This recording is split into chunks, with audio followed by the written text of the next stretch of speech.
Alright, so I'm gonna go ahead and unmute Discord, and maybe we go ahead and get a playback from the last session since it's been a while. It's been a while. It sure has. Are we live? Yeah, we've been live. So what the for... fuck happened last time?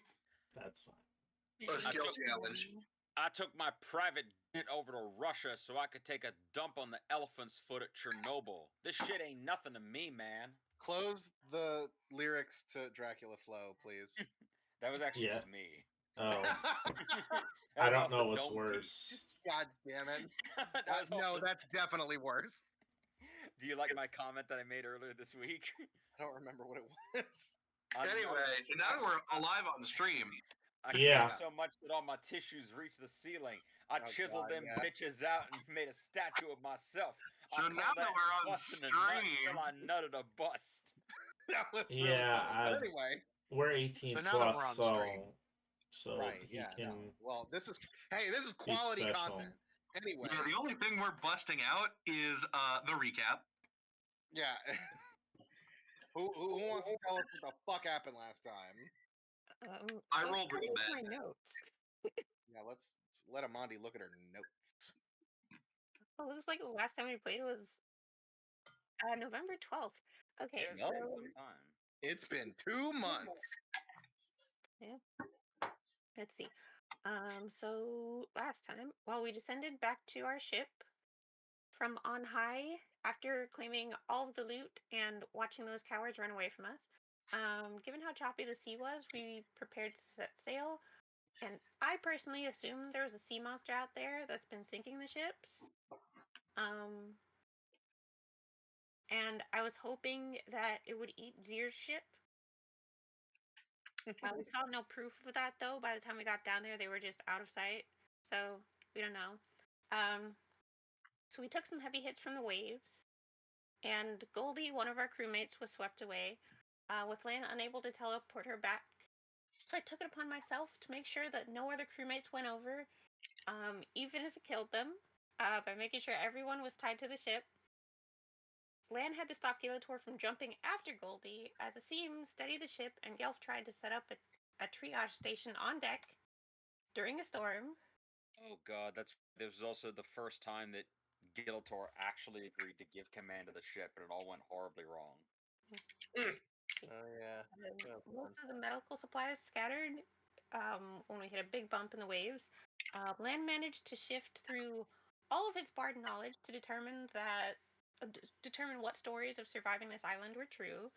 On the next big wave, Togashi was swept away as his line snapped, but Asim jumped after him before I could because, there were at least 2 NPCs that I said I would jump after if they fell over. And he was one of them. But Which clearly means I need to make more of these NPCs important. Yeah. So that left Zafrino to take over. I think Zafrino was the second one I would have jumped after. So I ran to the back of the ship to see that Asim's line was still attached. So I tried to rein them back in, only for the rain to keep me from getting a good grip. I was tempted to use my teeth to grip the rope, but I didn't want to risk accidentally gnawing through it, so I didn't do that. As things continued to go south, the hull and cargo taking repeated hits, and our rudder battered into near uselessness.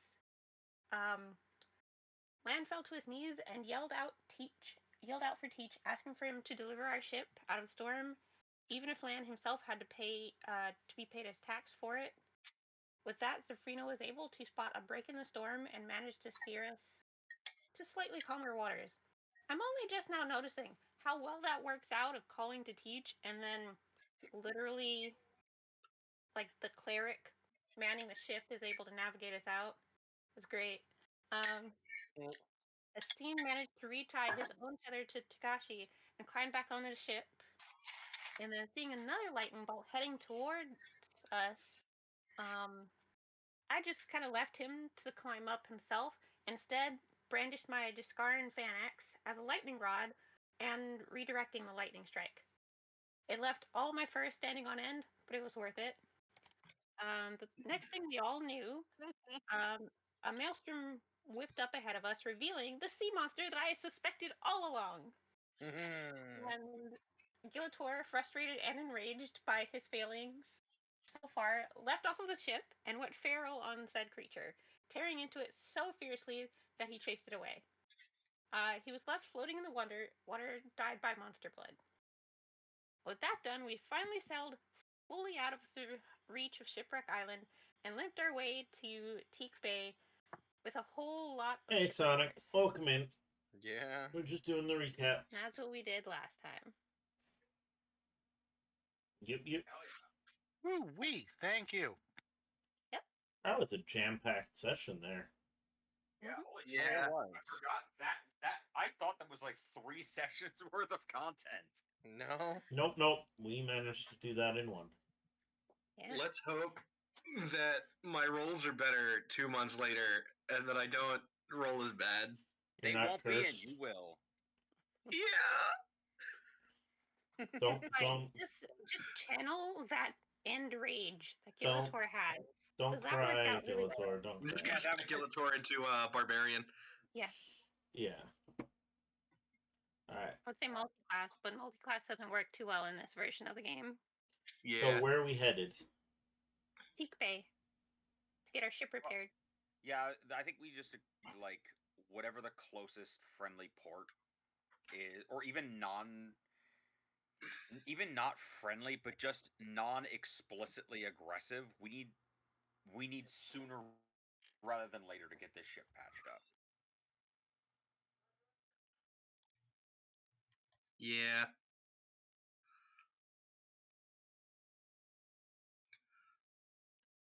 Yeah, I think we decided that Teak Bay was the Yeah. best option. I'm looking at it now. I see it. That's Yeah. The map, that I would mean. be why I added it in the notes. No, I didn't. Just saying. Wow. Let's see Get if I can fucking get that pulled wrecked. up You know, here. Amandi's right. You are a piece of shit. I am. Where's the little boat? Those words never left my Yeah. mouth. I know, because I never say those words ever. Fair enough. I mean, maybe Amandi would, but I wouldn't personally. Yeah, kind of wild of you though, Asim, to like, hear what Amandi said and then say it, but like as a man. Wow. Oh my I'm god. gonna go sit in And the actually, it corner. suddenly makes more sense than when I said it. I'm gonna go stand in the corner. It's okay. Where's Teak Bay? It's on the map. Hold on 1 second. I will. Well, That's not helpful. I see it have here the because I'm map looking at the up. map. It's like the closest island to Shipwreck Island. Yeah. right here. Copy. Oh, it's an island. It's not actually a bay. Well, I mean, there's a bay on the island. Oh. Island that happens to be big enough to have a bay. Imagine.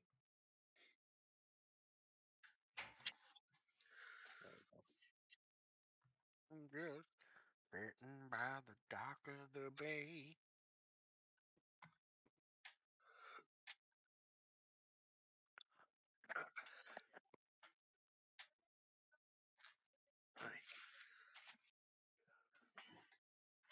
Alrighty. So, it takes you. I believe we ended where you already got to Teak Bay. I think you already rolled for like random encounters and shit. I think so. I don't remember. I don't remember that, but I'm down to assume we did. I'm pretty sure I remember rolling and it coming up nothing. I think so. And let me check the notes on the Chimera. We got current resources 4. Yeah, I believe you guys managed to get there without burning too many resources. So you guys reach just barely the shores of Teak Bay. It is once a small logging port, but from its slightly advantageous location. Well, actually, not really. It's kind of out of the way. It's very far north, so like not many people come here. So it is like a smaller port, but it has like dry docks and stuff. Like it's not like a podunk shithole middle of nowhere thing. It is in the middle of nowhere, but it's like weirdly built up for how out of the way this place is. And that is because of its very famous port or very famous shipyards. So it's like a Buc-ee's. Basically, yes. It It's has one middle of of nowhere, but a lot of people come through here, so they have good they have good infrastructure. yes, it Right. has one of the best and most prestigious shipyards in the world because of the wood that's cut here is some of the strongest wood that you can get that's commercially available. Are we at Water 7 right now?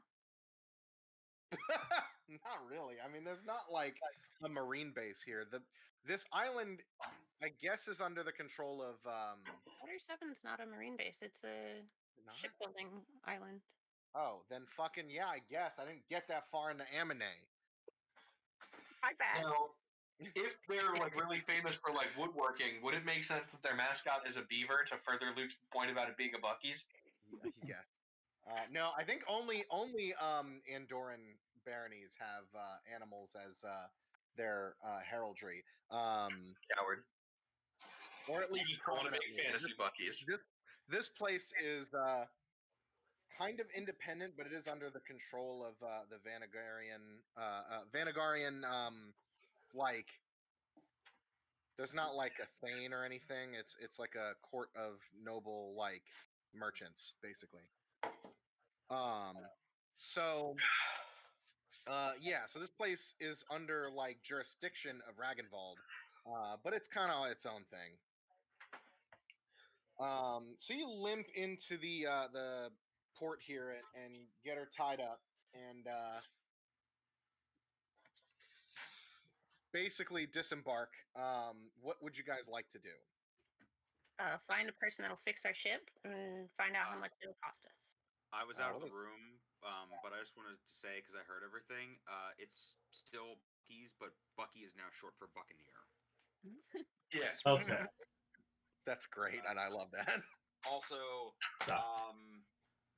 I will. Are we lower on like what's more urgent right now? Is it bartering for supplies or bartering for ship repair? Like what are?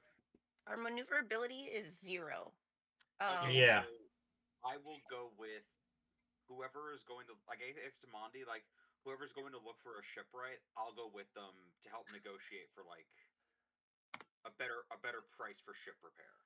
Yeah, you do have 8,000 gold like in the ship's hold right now, which is a decent chunk. Yeah, So you could afford. We still want to get a good bargain. Oh yeah, you'll get a good deal, but like, it's depends on whether like if you want like the best money can buy, or you just want it patched up enough to get to the next town. I think we're gonna find a good shipwright and try and get like the spread of like what are our options here. Yeah.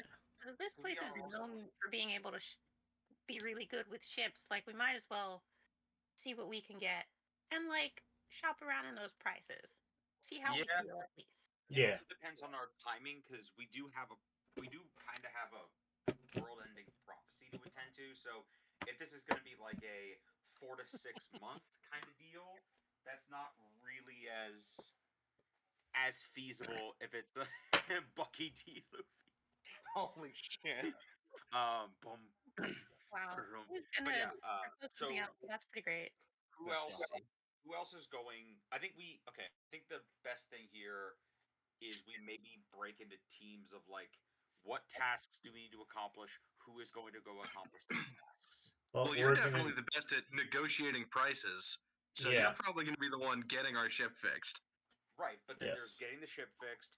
There are stocking up on supplies. I don't know if we've lost enough crew that we need to worry about Yes. replacing the crew. We but- have one crew. Okay, then we need to go find some new crew We members need for the basically crew. a whole new ship at this point. 4 hull, 0 maneuverability. We can probably get by with weapons because we've 4 out of 5, and cargo. I don't know whether that's the damage. It's 4 out of 10. For Captain Gillator, question: if the option comes comes up, and I'm not saying it will, do we consider just selling the ship for parts and buying a new one? It's not. Your ship is not a total loss. The hull is still mostly intact, if I remember right.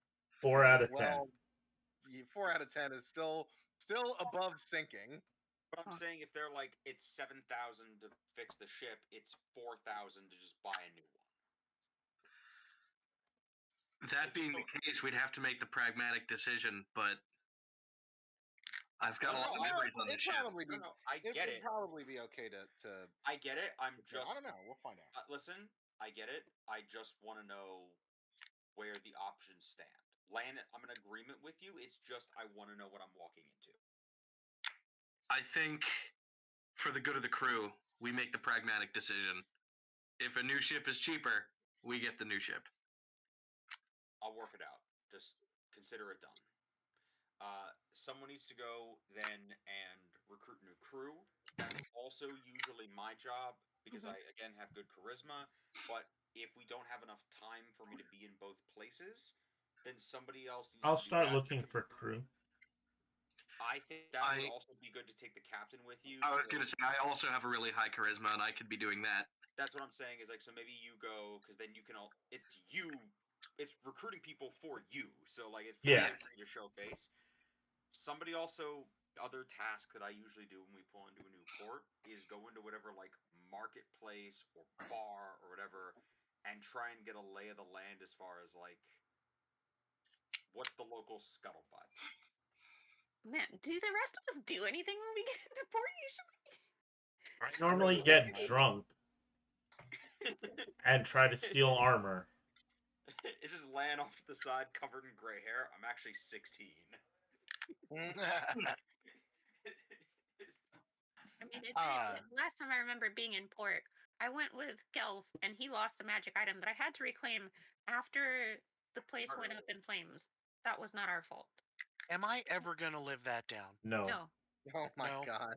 But no, my point is, these are just like the list of things. As far as that latter point, that is a thing that I personally make it a point to do. So if we have if you guys don't think it's essential, after we're done this, I can just say like, hey, can we stick around for a couple more hours so I can go get the lay of the land a bit? But if anyone else wants to give it a shot, I'm putting it out there. I'm sure we'll have plenty of time for that because the ship still has to get fixed or getting a new ship or whatever amount of time that would take. So. Okay. You have plenty of time. I'm sure somebody will do the obligatory let's search for magic items here. So we have time. So it's me and Amandi going to, or what do you call it? It's me and Amandi going to look for ship repairs. It is a Seaman Gillator going to look for new crew. Gelf, that leaves you. What are you up to? Well, I just took a long rest. Let's see. Yeah, I long rested everybody. You would have had a few days of sailing to long rest. That's fine. Okay, thank you. Because my combat map looks abysmal. Yeah, it was a rough fight last. Oh my god! Session. I really was scraping the bottom of the barrel of my spells. Speaking of spells, I would really not mind going to look for more magic items on shore. All right. Maybe pick up a present for Amandi before she tells that story again. Anyway, she does the thing where she points to her eyes and then points to you. Yeah. Backs away. Oh my Slowly. god. You just hand it to her and she's like, wow, cool. Another magic item you've willingly given up. Shut up. Well, no, that would at least feel like he's learned his lesson and knows that he's not allowed to hold on to them anymore. Wow. That's wild. All right, but that's what I'd like to do. So, I guess we'll go round robin. Okay. So wait. So are any of you pairing up? I missed it. I was checking my notes and shit. It's Seam and I. It's yeah. Okay, so there's 3 groups. Gotcha. Okay.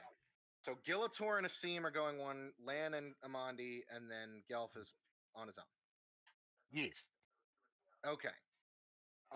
Let's do. Gilator and Asim, you said you guys were going to collect crew. Attempt. Okay. Let's see here. So you head into town. You guys disembark off of the ship and head your separate ways. You see basically adjacent to the docks is this massive, like, dry dock with ships, like several slots for this. Most ports you've seen have like a dry dock for repairs, and sometimes you gotta wait in line for a couple weeks or days Mhm. to like get your ship fixed if it's like really bad. This place has, like, you've only ever seen a place this well equipped for ship construction at like dedicated ports where of which there's probably like one per like Is this at the level of like the dry docks that are on the Drake? The Drake doesn't really have too much in the way of dry docks. They have a lot of like port space, like gangways to Oh, like. but they don't have like repair facilities? They do, but it's not like they're also maybe like one or two slots at the back Okay. of the ship that you could sail up into or something. Okay, I got you. Just trying to get just trying to get an upper scale of what we're looking at here. Yeah, this has like half a dozen like separate dry dock like parking spot sections that for ship repairs, which is one of the most well equipped outfits you've ever seen. Okay. Also, as a side note, I don't remember if we gave Asim and Gilator a team up name. I do remember that Lan and Amandi are Team Monster Squad. How do you guys feel about Team Sand Crab? Funny. It works. I do like that.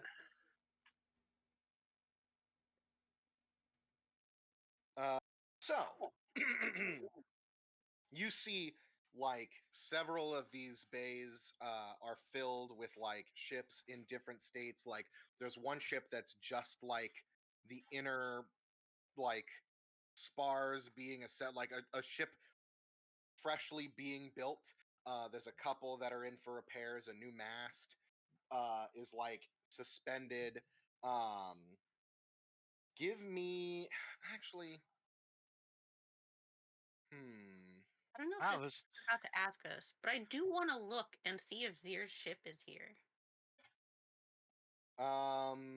You don't see Zir's ship here. Good. Hopefully, we passed it and it was under the water. There's a lot of like ships in port here as well. There's a couple of ships you recognize as pirate ships that most pirate ships can like you guys can kind of skirt under the radar unless you're like super famous. There's nobody like on the like a high bounty wanted list that people would recognize their ship outright, but like people in the trade would know. Like you guys can recognize a couple of ships that you've seen, like one or two.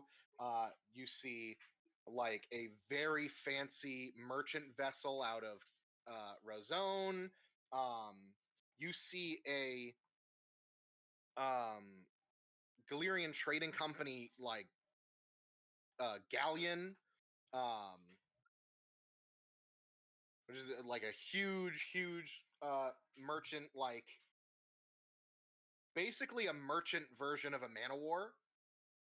Like it's not as big as a man of war, but it's like heavily outfitted. If we wind up getting decent prices at this place, we should file. And even if we don't, honestly, we should file this away as like a place that we make it a point to stop at. Because if there's this many people around, there's probably a decent amount of information flying through the air. Yeah. That's not where my mind was going, but yes, that too. Monty's sitting there like one of these fuckers has got to be carrying an axe. Not specifically. I was just like, wow, look at all these targets sitting in one place. We could follow them away from here later. You see like a small flotilla of like Sea Orc Volcura ships, like smaller catamaran basically style ships, just a couple of them. You see merchant vessels out of most countries around the world. It looks like people come from like very out of the way, unless they're specifically going to Vanagar. It's like the only city that would take you en route like past this island. Which to be fair is a very large trading city. But yeah, so there's a lot of ships here. The biggest one probably would be the trade guild ship. I'm gonna on the way over to the shipwright. I'm gonna make it a point to Amandi that until we know, basically, we might be in mixed company here in terms of like how on level the shipwrights here are with pirates. Mm-hmm. So, if asked how our ship got so like messed up, we should probably just say we hit rough waters or inclement weather, and then make it a point to leave it at that. Okay. Okay. Fair enough. Because we don't want them to know we survived a sea monster attack also. I think until we know that, until we get a feeling as to who we're doing business with, it may be best to avoid raising too many questions. Once we if we get the feeling that this is the kind of person who is easily impressed by like a crazy pirate story, or is inclined to do favors for the more adventurous types, we can lean a bit harder into it. But it's best to leave something in reserve to fall back on, because you can always give secrets away. It's harder to take them back. Fair enough. Plus, besides, as a professional is true. shipwright, if we looked at our ship, we would only see signs of a storm having battered us. The sea monster didn't actually touch us because Gilator destroyed it. So, That he did. Anybody who's disembarking can give me a perception check. okay. I think that's all of you, but About to hit you All with right. that. Dang it, that was almost a 20. oh my god. Almost a 20. I'm getting there. I'm still doing that thing where I'm looking at Gelf and pointing. I don't see anything else. You know, my luck is getting better. I did slide off of a nat 1 onto that 13. Yeah? Okay. Let's see.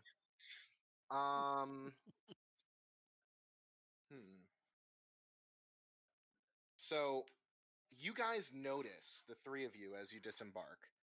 Lan and Amandi are heading in opposite direction, like into basically, well,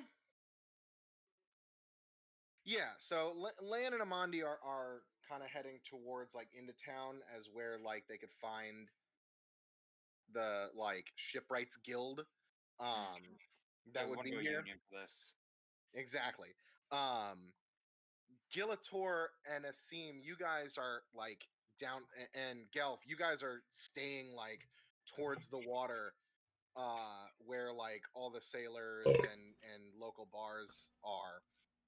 You notice two things. The first thing you notice is that of all of the sections of dry dock that are occupied by ships, it's like half of them, or probably more than half of them, none of them are actively like none of them are active right now. There are ships sitting in the dry docks, but nobody's working on them. What is everybody on strike? The other thing you notice is that most ships here, like, you guys know how it is. Ships, when they come into port, you're on a time schedule. Like, you gotta get loaded up, get your repairs, get your shit together, and go to get that money. The trade guild ship is not being repaired and is not currently, like, you don't see any activity of people like loading equipment or resupplying. They're just kind of That's sitting. weird. Like, you see crew mulling about and doing their like basic duties on board, but you don't see weird. the activity that you'd expect to see Is the trade guild ship you said? This is the trade guild ship. Yes, the biggest ship in the port right now. And you said only the people who are still near the water notice this. Yeah. Okay. Do I see anybody around? Do you see anybody around? Yeah, there's lots of people like moving on the docks. These docks are very busy. But there's nobody at work in the shipyards. Right. The shipyards are kind of separate from the dock. Like you guys are at the pier where like ships that are not damaged would go like a normal dock. The So dry it's dock like when you go. are It's like like when you go to get your car fixed, where you pull into the parking lot, and then when they tell you, okay, so and so is going to work on your car, go ahead and pull it around to the back of the garage. exactly. You're in the parking lot, and the dry docks are the garage. So yeah, on the pier, like there's people walking up and down. It's actually like you gotta duck around people that are like carrying heavy like barrels and like rolling carts around and hauling shit like to and from the ships that are here. Like more to the ships because people are resupplying than like selling here, and most people don't really sell a lot of stuff here. This is more of a resupply and repair like port than a trade port. But yeah, there's still like a lot of commotion here because there's a lot of people here. So the pier is still very active, and there's a lot of people like moving about. The pier that this trade guild ship is on, it's kind of got an entire pier to itself, and that pier is basically empty. There's nobody on it.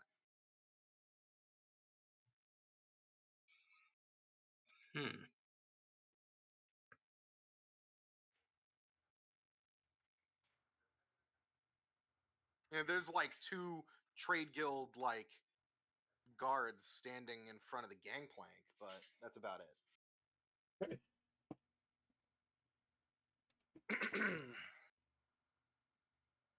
So which one do you want to go first? Which group? I can do anything. For whatever it's worth, I think me and Amandi have more of a clear idea of how we're gonna go about our thing. If you guys know what you want to say for recruitment purposes, like go ahead. But No, I was going to suggest you guys go first as well because like actually yours is more important. Now that I'm thinking about it, let's actually save that one for afterwards. Let's do the recruitment first because that's probably easier to get out of the way. Okay. The other one probably has more stuff to do. All right. Okay.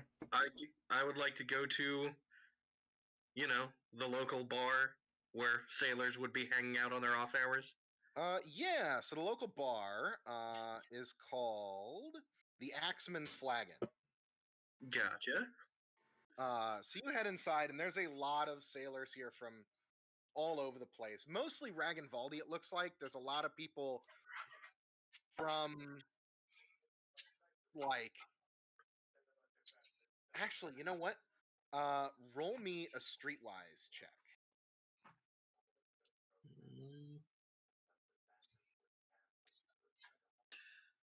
Oh, nice. Nice. Okay, so yeah, you are pointed in the direction of this tavern specifically because this tavern is where like a lot of the sailors hang out that are like proper sailors and not just like people passing through. Like this is where people go when they're actually like the locals know this place, and the people who pass through here and are experienced sailors know this pub specifically, mostly because it's more out of the way. It's not like on the water line like a lot of the bars are.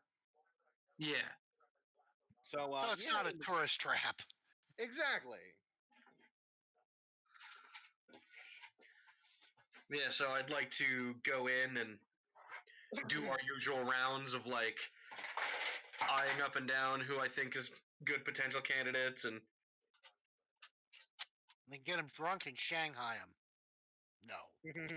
Well, that's an option. Let's see here. So you're checking out the local color here. let me pull up my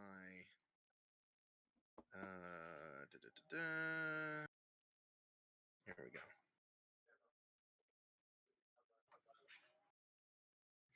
So you basically see a lot of people here from all over the place. It looks like everybody's having a good time, just drinking and basically chilling. A little rowdy, but it's not any worse than like a pirate port. Yeah, so about what I expected. You do see a couple of trade guild officers here, like at their own table, kind of hanging out off duty. Probably from the large ship. Yeah, they're probably not gonna fuck with me. I mean, they're not authority here. Like, they're just passing through like you are. So. True. Yeah, so. Lana's normally better about this than me. What would he say? Y'all salty. No, that sounds stupid. He reflexively starts referring to himself in the third person because that's how Glam would talk about him. Fair. I also love the idea of Lan just going over like, well, this is the stuff that I usually do when we come into port, and then Giltor looking like, shit, is that all the stuff that you do when we're normally off fucking around? No, Lan, do I need to give you a raise? I don't think I could pull off the Yar voice. Yar.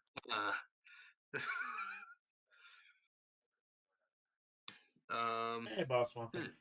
Yeah, this is every other week supposed. What do I do to get everybody's attention? Lan's normally he's got like an instrument. Asim, do you have any ideas? I don't want to like What do I do? Giltor eats chair. I mean, I know how to rally men that are like, already working for me, but like rustle up some new men. I've never rustled any new men before. That moment when you inherited your first crew, and then the only new member we've had at the scene, he just kind of showed up. HR not your thing, is it?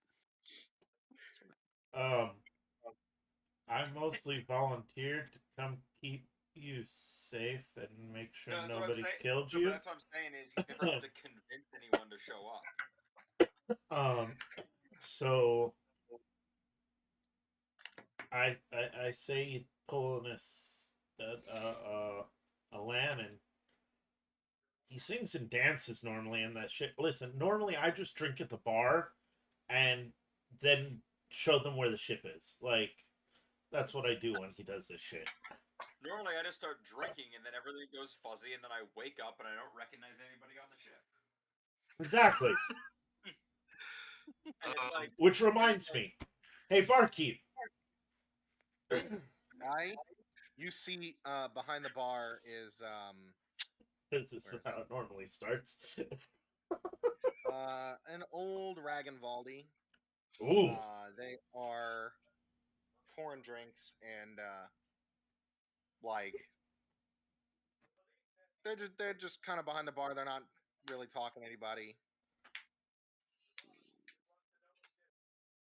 They kind of just look over at you as you call at them. It's like, what do you want? Need a drink? Need a drink? Need some food? And does anybody here want to join a ship? As I yell across the room. As I whisper quietly to the captain. Hey, sorry, I'm going with what I'm doing here. Like, I'm literally rolling the dice. Sorry. Give me a diplomacy check. Oh, this is gonna go horribly wrong. Hey, no! See what happens when Asim drinks? When Asim drinks, everybody drinks. Listen, so we need to put out an ad on the local bounty board, right? We need to know we're a couple of badass, like manly pirates, and we're seeking people who are as such. So it's a men seeking men. Anyway. We want them to be in shape. So we look for All right. So, Anyway, you Yes. I kinda, don't you think call that out. means what you think it means. So you order some stuff from the bar and then turn to the crowd and offer. You basically call out anybody who wants to join our crew. We got free drinks, and you get a couple takers. Now, when I say men, I do mean men colloquially as in human, but you also don't necessarily have to be human. We'll take anyone of any gender or species as long as you can sail and fight. yes. And communicate. And drink as I ask the bartender for another drink. As Yeah, long as you, you're like a you cool guys gang, want you some can join the ship. let's see here. How do I? Is the crew morale still die hard? How the hell is that? I believe so. Because we're fucking awesome. No, sorry. Because Lan is one scary motherfucker. That's why. Import with the appropriate resources. Yeah, so you have to spend 500 gold per point to repair the ship. So it's 1,000 gold to like get the crew back to full. Let me Basically, pull up your sign on to pay everybody their sign on bonus. I will literally pay that out of my pocket. Yeah, how much gold does the Chimera itself have? 8,628. Oh yeah, we're golden, literally. Yeah, I Okay, just you don't want want to. I'll pay How for you gonna half do of it. I'll pay for half of it out of my pocket, and you want to take the I'll pay other. for the other half. Okay. Okay, so you guys each subtract 500 gold. Can I do that in here? I don't think I can. That was the extension I had. Oh, I have like 3,000 of my own gold. I forgot. Right. About That's what I'm You got the saying. money. Mm-hmm. 21, so- 41. It has been spent. that. Yeah, let me. 3, 2. I also probably need to pay for my meal. 500. No, not that. That's like silver pieces. I have 2 you guys silver pieces. I'm sorry. don't need to spend that. I'm sorry. Let's see. What did I want his name to be? Yes, Muffet. So wait, you There's- recruited one person, or are you recruiting everyone? No, there's a group. There's a small group of people that join the crew that are just like nameless, faceless NPCs. But there is one guy stands out from the rest of these like Uh-oh. average sailors as like, oh, this guy's like actually like has promise. You do see a wood elf guy, this young kind of kid, not underage, but like young He's guy, barely 50. very like barely 50. Yeah, exactly. He offers to join your crew. He seems like he's very full of himself, like not full of himself, but like very headstrong and like he approaches you guys is like, I heard you're looking for crew. Yes, we're looking for crew. Damn, I still can't pull off the yar. Am I a yar guy? I don't know. No, Captain, you are not. Uh, I'm sorry. I'm sorry to break it to you, Captain. You are not. I think we're gonna leave the yar and the yo ho hos to land. That is why we have what crew we have. There's a balance to these things. Where'd the name go? I had a name here.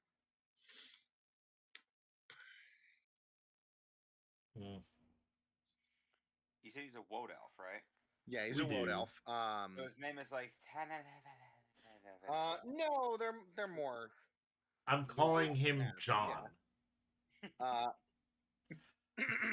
John Elfman. Yes. No relation to the composer. No relation to Danny. Oh, the Taco Bell was fucking delicious.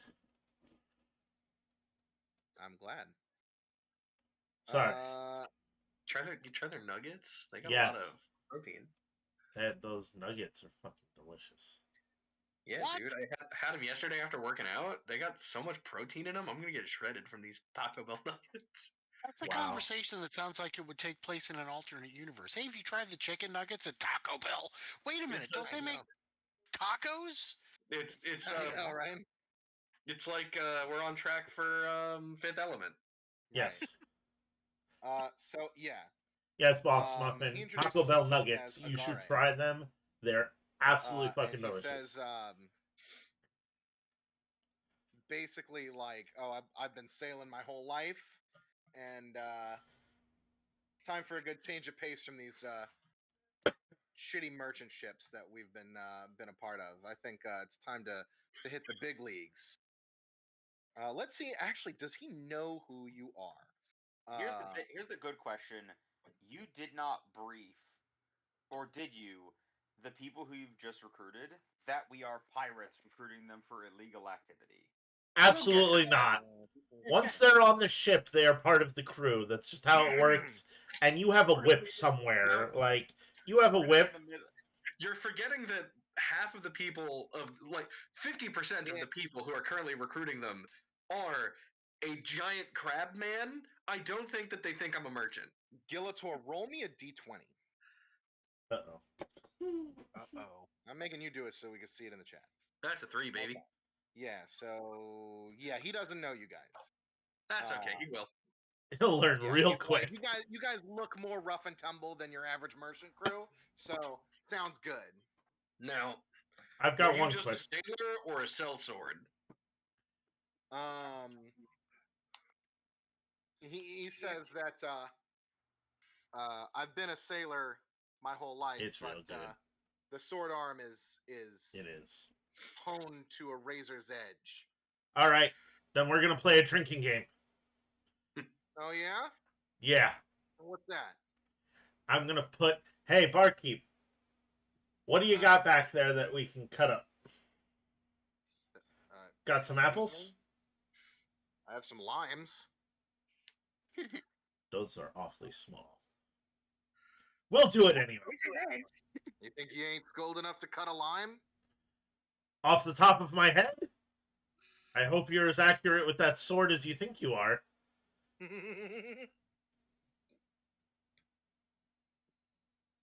Let's do it. You miss. You buy drinks for the entire bar. If you can keep your head about you when all among you men are losing theirs. Worst case scenario, it's a little off the top. Yes. All right, what's this game you got going on? What do you want me to do? I put a lemon on top of my head. I want you to slice it exactly in the middle. Really? On top of your head? It's not even moving. Why I don't you can throw it at dance. You're better at this drinking game than I thought. Here we go. Go to the other side of the room. Maybe you should have had the guy drink some first for this drinking game. He I goes. have been drinking. That's the problem. Yep. He goes as far back as there is room to go. All right. You want it overhand or underhand? As hard as you can. What do I look like? All right. Are you standing 60.6 feet away? I don't know, but we're going to find out. All right. Here No, it you're comes. like 15 feet away from him at this point. Here it Okay. comes. And I throw it square at his chest. Okay, Asim, go ahead and roll me a d20 plus 8. That is his bonus to attack. And before you roll, we're going to say... Just a d20? Well, yeah, it's going to be a d20, and then in the modifier box, put an 8. Okay. And that's going to be his final roll. Don't roll yet. We're going to say on a 15, he can hit the lemon. On a 25, he does cut it exactly in half. Okay. This is gonna be bitchin'. This is going to be fucking awesome. Oh, hell yeah. He at least So- hit it. Yeah, so he doesn't cut it exactly in half, but he definitely hits the lemon, and it slices like the top off of it, and it kind of squirts into somebody's eye next to him, and that guy goes, "Oh fuck!" and like stands up to go like square up with Agare, and he just punches this dude out. This one's a Like- keeper. Captain. Fuck off, bitch! And Hey, punches this guy in the barkeep. face. We need a keg. Land, Just- good news. We recruited a bunch of new sailors. Bad news. We spent the entire ship's budget on ale, and one of our new sellswords has been arrested for aggravated manslaughter. Agare, quick word of advice. I've seen the sea swallow up men of sailing caliber twice your age. The confidence is well warranted and honestly what we need on the crew, but be wary. We are sailing dangerous waters. Hmm. You'll need more than just confidence, and looking at what you've done here, I'm hoping you have that. he sheathes his sword, and he's still holding his sword. He wipes the lime juice on his shirt and Yeah, we holds could out do his that. sword, and he goes, "This is yours," and sheaths it. It's what I like to hear. Next round's on me, barkeep. He goes, "This is yours as long as you're gonna let me use it." Oh, Oh. don't worry. I kind of look over at like the trade guild guys table, like you'll be They're using it sooner rather oblivious. than later. They're having a good time. Oh my god. You will absolutely be using this sword sooner rather than later. I have added him to the Chimera's roster. Should I get rid of some of the other guys that like you guys haven't recruited specifically? I added a bunch of random people in here, but I feel like it's cooler if we like only have Recruit them. one. I Yeah, the like people. having them, because then I have names to put in the notes if somebody goes overboard, like Goldie. Well, Yeah, yeah, we gotta- but then as it long as would we actually keep the matter two, if somebody goes overboard. If fucking I don't know. Alonzo goes overboard. We've never fucking met him. I've never roleplayed him before. I think like the two goons we picked up in the other island. I like them. I don't remember their names. You know what? Actually, now that you mention it, I think those guys are gonna go with Gelf. Yeah. Oh Like yes. Gelf's on his own, so he needs like He needs some people kind of around. backup. He's just He a needs his magician. goons. They're Yeah, out here Gelf doing needs it. some goons. Yeah, I need some muscle. So Hell yeah. what do you guys think? Should I get rid of? There's only a few of them, but like, I mean, Yes. unless they're people who, unless they're the NPCs that you mentioned by name in the recruiting, I think it's fine. Yeah. okay, Yeah. So like, Togashi and Helgrid, I have talked about and used before. Anybody who doesn't have a role on the ship or like anything about them other than their race is who I've never roleplayed before. Okay, so basically everybody from Rana to Wolkar Battlehorn are the NPCs we never met. Because Yeah. Bernard and Well, I Francisco gotta are add- the ones we took from that other place. I'm gonna go to the bathroom. Be right back. I'm just gonna make them thug. Or donut. Thugs. Nice. Yeah, they're the two thugs, Bernard and Francisco. All right. And Fran- Is that Yeah, who's Bernard- going with me? Bernard and Francisco went with Gelf. Yes, to Okay, they're my check the- muscle. the shops. So one more quick question. Is there yeah. anybody in the tavern that is drinking as much as I am? Give me a perception check. I want to see if we can't recruit one more. Oh, I double clicked instead of. Well, I'll go with the top one. Thank you. Bless you. Yes, there is other people drinking heavily. Let's see what we get. Randomly generate. Yes, Bernardo and Francisco are hugged. Yeah. Also, Ben, quick question. Right. How long ago did we start this game? How long ago did we start this game? Yeah, like how much? Like it's been over a year, but how long has it been? I don't know. Let me see. My first set of notes was in February of last year, but I think we played a bit before I started writing notes. Well, let's see what the note said. And to fight the swords of Tarnas and encounter Shiro. Before going back out to Andorn to find the sea hag.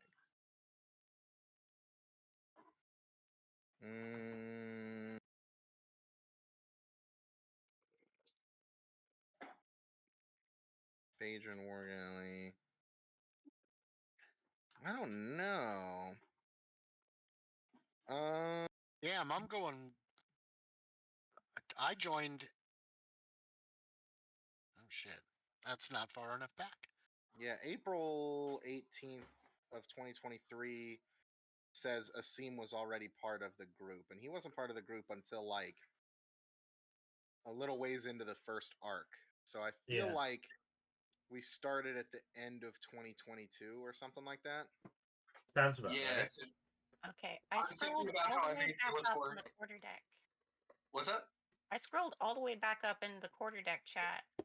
Yeah, 'cause The I'm first thinking about how email I made October 3rd. Skeletor like 27. No, stop talking over her. God damn it. Shut up. Well, it's hard to tell on the computer when someone's done talking. She was literally in the middle of talking and you started talking. Well, no, because for me she had cut out. I didn't know she was continuing to talk. Okay. So, Kayla, what were you saying? I scrolled all the way to the top in the quarter deck chat, and the first entry is October 3rd, 2022. Oh, wow. There you go. So that's when we first started, I guess. Wait. So when we Oh, that started playing rocks. this game, I was 24, and I had made Skeletor 27. I'm now 26, Yeah. so I'm now almost the same age as Skeletor. Nice. Wow. I just think that's funny how I made him. He's supposed to be young because, like, as a Yeah. pirate, I but mean, now it's been I, a while. as a human, feel old. Yeah. It's been a while in the game, too. Like, it's been a couple months at least. Just because it takes so long to travel across the world that long. Oh, Yeah. there you go. Amandi joined the server on 10/3/22, the beginning of October. Holy shit. That was the Yeah. first one. All right. So, where are we going with you this see- dude? Yeah, you see at the bar by himself is an old orc, a sea orc. Ooh. Like gray beard, balding. This dude is slamming him back.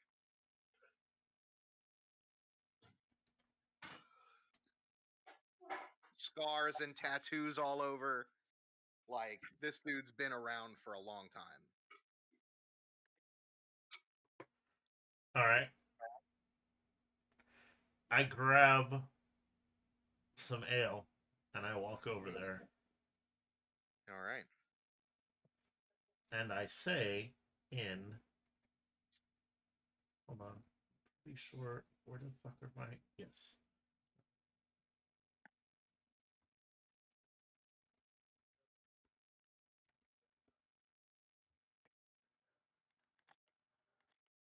Oh, you speak Orcish. Okay. Uh huh.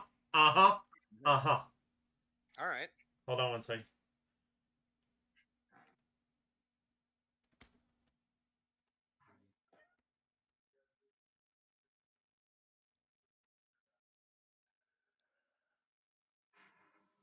There we go. Uh-huh.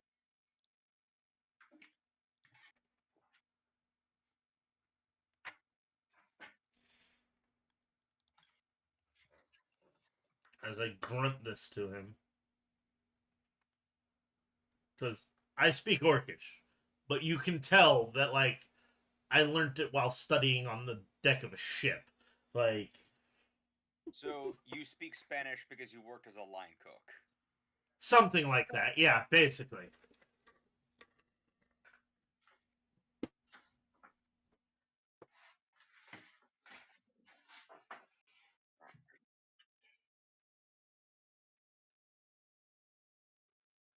Okay, what do you say? I said it. It's in I chat. didn't. It's in the chat.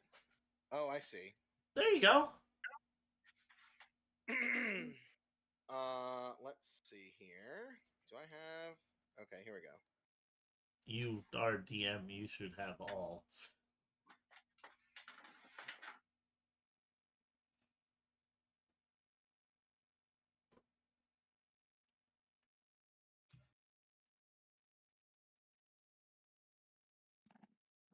And we're back. That's what he asks. You're hiring an orc? He looks, yeah, he looks over at you, raises an eyebrow, and speaks back in Orcish.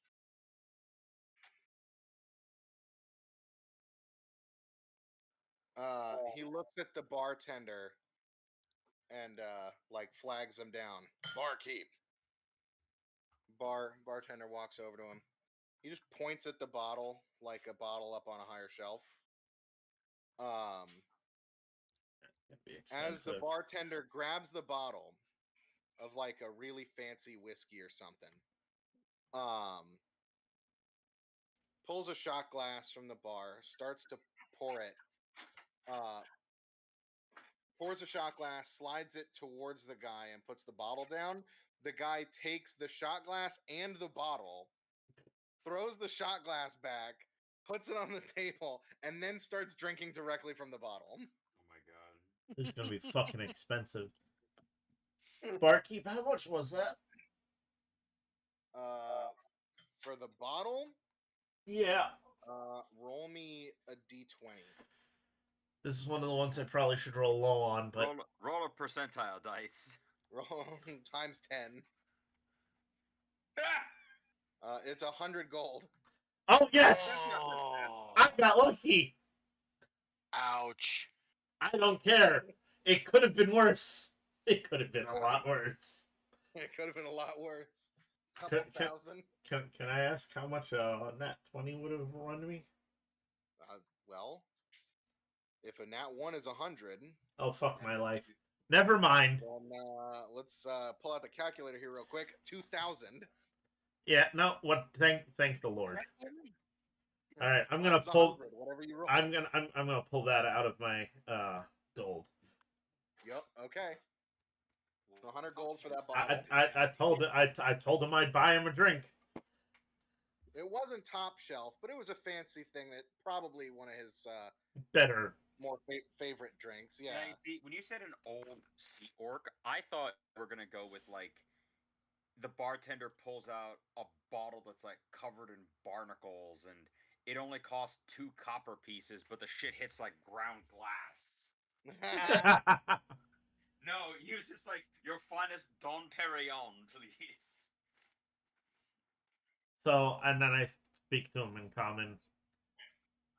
So, how about a job?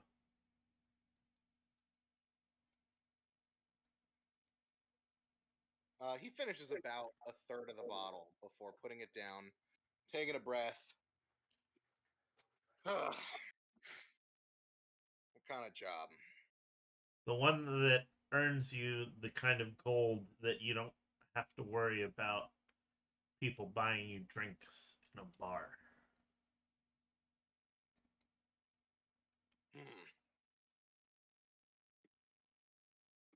The only question kind of is, jobs get dangerous.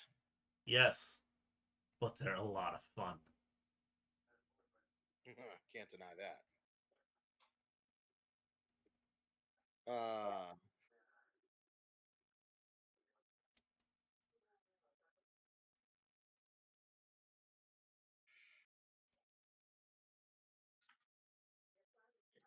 God, what is Damn, if only I had this teed up. He basically says to you,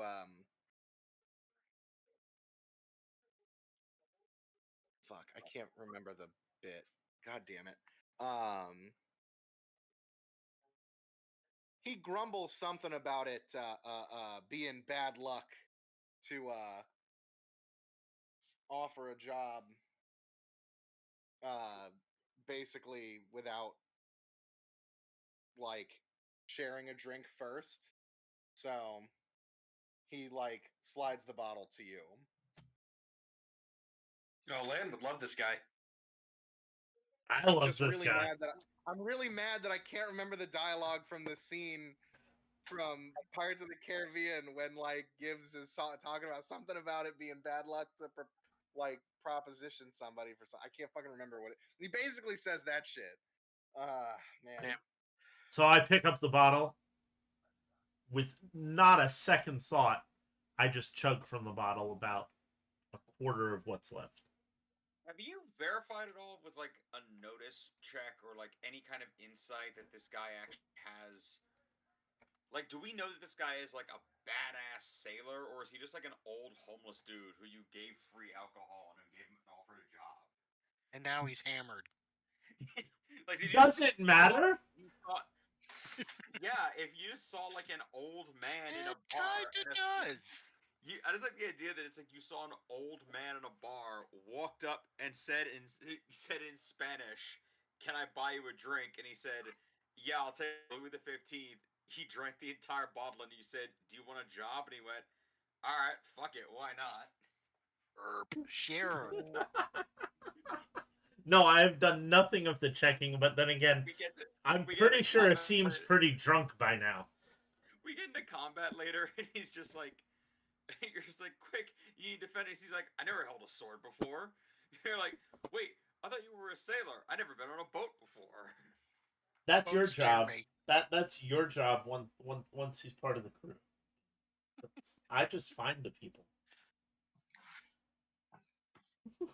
Yeah, then it's Land's job to whip him into shape, make sailors out of him. Yep. They have a whole Disney montage about it. Yep. They do. And I can imagine Lan dancing to it as well. So how goes it with whether he's gonna put the drink down and Oh, he doesn't put the drink down. He takes it back from you after you take a sip, and just keeps nursing it. What crew you sail out with? that's the captain of the ship over there. Lobster?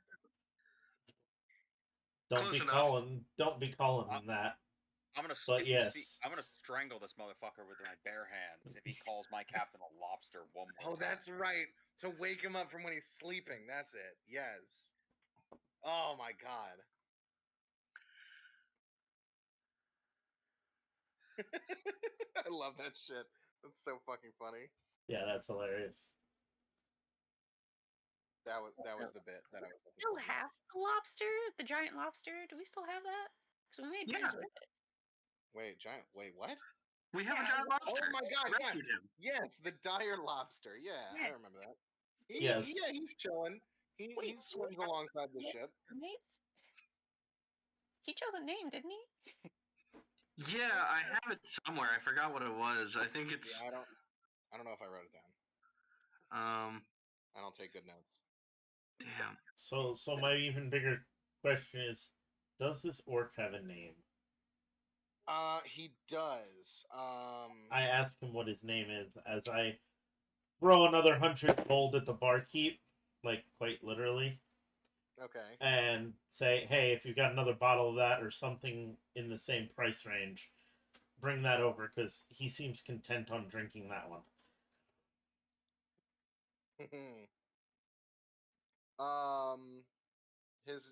He tells you his name is Alger. Oh. So I'd be remiss in asking you, Olcur. do you know how to fight?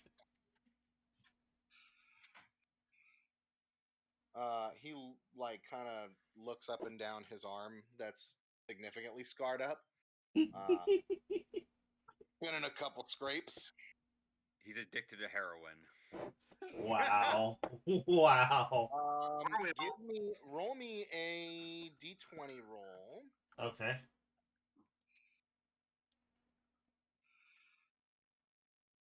Yeah, just flat d20. He's never heard of you guys either. He doesn't recognize you That's like fine. or like make any mention of recognizing the crew. So he kind of shrugs when you say that's the captain. He's like, "What, the lobster?" Don't call him a lobster. Can I say somewhere in the world, like walking along the way to Smitty, walking along the way to thing, Amandi just sees Lan stop and like kind of cock his head to the left and look like perturbed, and he's like, I don't know why, but for some reason, I feel like some. I was like, I don't know why, but you ever just be going along and suddenly feel that somewhere in the world you have reason to be horribly annoyed, but you don't know why yet. Sometimes I feel like those reasons are different than the reasons you usually have, because usually when you make this face, it's the one you make when somebody insults Gilator. I have gone back far enough in the chat to see the poll of who like naming the lobster. We named him Smitty. Yeah, I posted an image of it. Just Oh. now. And then I said, "Hey, Smitty." Yeah. I see. I understand now. Okay. So, let's see. Shoot, I forget. What did you ask him? I asked him, does he know how to fight? Yeah, no, he says he's been in a few scrapes. So, what's what outfit you with? What's the ship? The Chimera. Never heard of it. That's okay. Only those people who have heard of it don't normally live long enough to tell anybody about it. Sure. He's believing You're all of actually this. in the crew. That doesn't sound good. I'm drunk! I know. I just think it's funny. It's Yeah, hilarious. it's like those who have heard of it don't live long enough to tell it. He's like, what about people that have like worked before? Is that why you need new crew? We're not going to talk about that. You're going to keep drinking, and what? Hey, Captain, when are we ready to go back to the ship? Depends. Are there any other cool fellas and or ladies we could pick up for this boat? Are there any boys, girls, or squirrels here? Not that you see. Just the two guys, and then a couple of like randos that you picked up, just to pad out the numbers. Yeah. So I guess we got what and who we came for, unless you want to do a bit more drinking. I think Lan's going to be pissed if I keep drinking more. I mean, it is out of your own personal money, right? Oh, yes, but... Oh, that's fine. It's all fine. I'm going to hold you to that, Captain. I mean, listen. If Giltor's okay with it, then Lan has literally zero recourse for it. You are with the captain. As long as Giltor doesn't object, you could literally light the ship on fire, and I have zero reason. Or hear that the orc called him a lobster. As long as long as the captain doesn't as long as the captain knows what happened and doesn't reprimand you about it, Lan has to just grin and bear it because the captain outranks me. Yes, but I don't try to piss Lan off. No, I know. I think it's debatable as to whether or not what's his name Asim has picked up on that yet. Of like, or maybe this is the first time you two have teamed up. So it's like, oh yes, I believe that it is. It's like if I team up with Giltor, I can do whatever I want, and as long as Giltor approves it, Lan can't get mad at me. Yeah. So two things here. We just made it off of a place called a shipwreck island with most of our ship intact. It's cause for celebration. You get to drink. Second of all, I'd be impressed if this guy could read, let alone determine the difference between lobsters and crabs. So as long as he's in the general crustacean ballpark, I'm okay. Wow. He gets to do that once. In front of you. Sorry. Team. Yes. Lobster I'm fine with. Shrimp, he could go to hell. Land's gonna bite through an anchor when he hears this. Oh, he Skeletor is. and a scene. Yes. I need both of you to roll me a perception check. Ow. Or insight, if you'd rather do that. All right, hold on. Perception is insight is plus. Oh, they're exactly I'm the same for doing. me. I'm gonna do perception. Perception. Then I'll roll insight because they're exactly the same for me. Sure. Fuck my life. Okay. Fuck my life even harder. Asim, that's fine. It's not that hard to Oh shit. So Asim, as you're Aye. like recruiting people, you're like passing out like just kind of mingling with the people that are. By the way, join your crew. did the orc agree to join my crew? Yeah, he did. Okay. I put him on the roster. Okay. Sorry. Yep. Olger, Volcura Muscle. That's his role. Older Nice. Volger? Yeah, Yes. he's a Volcura.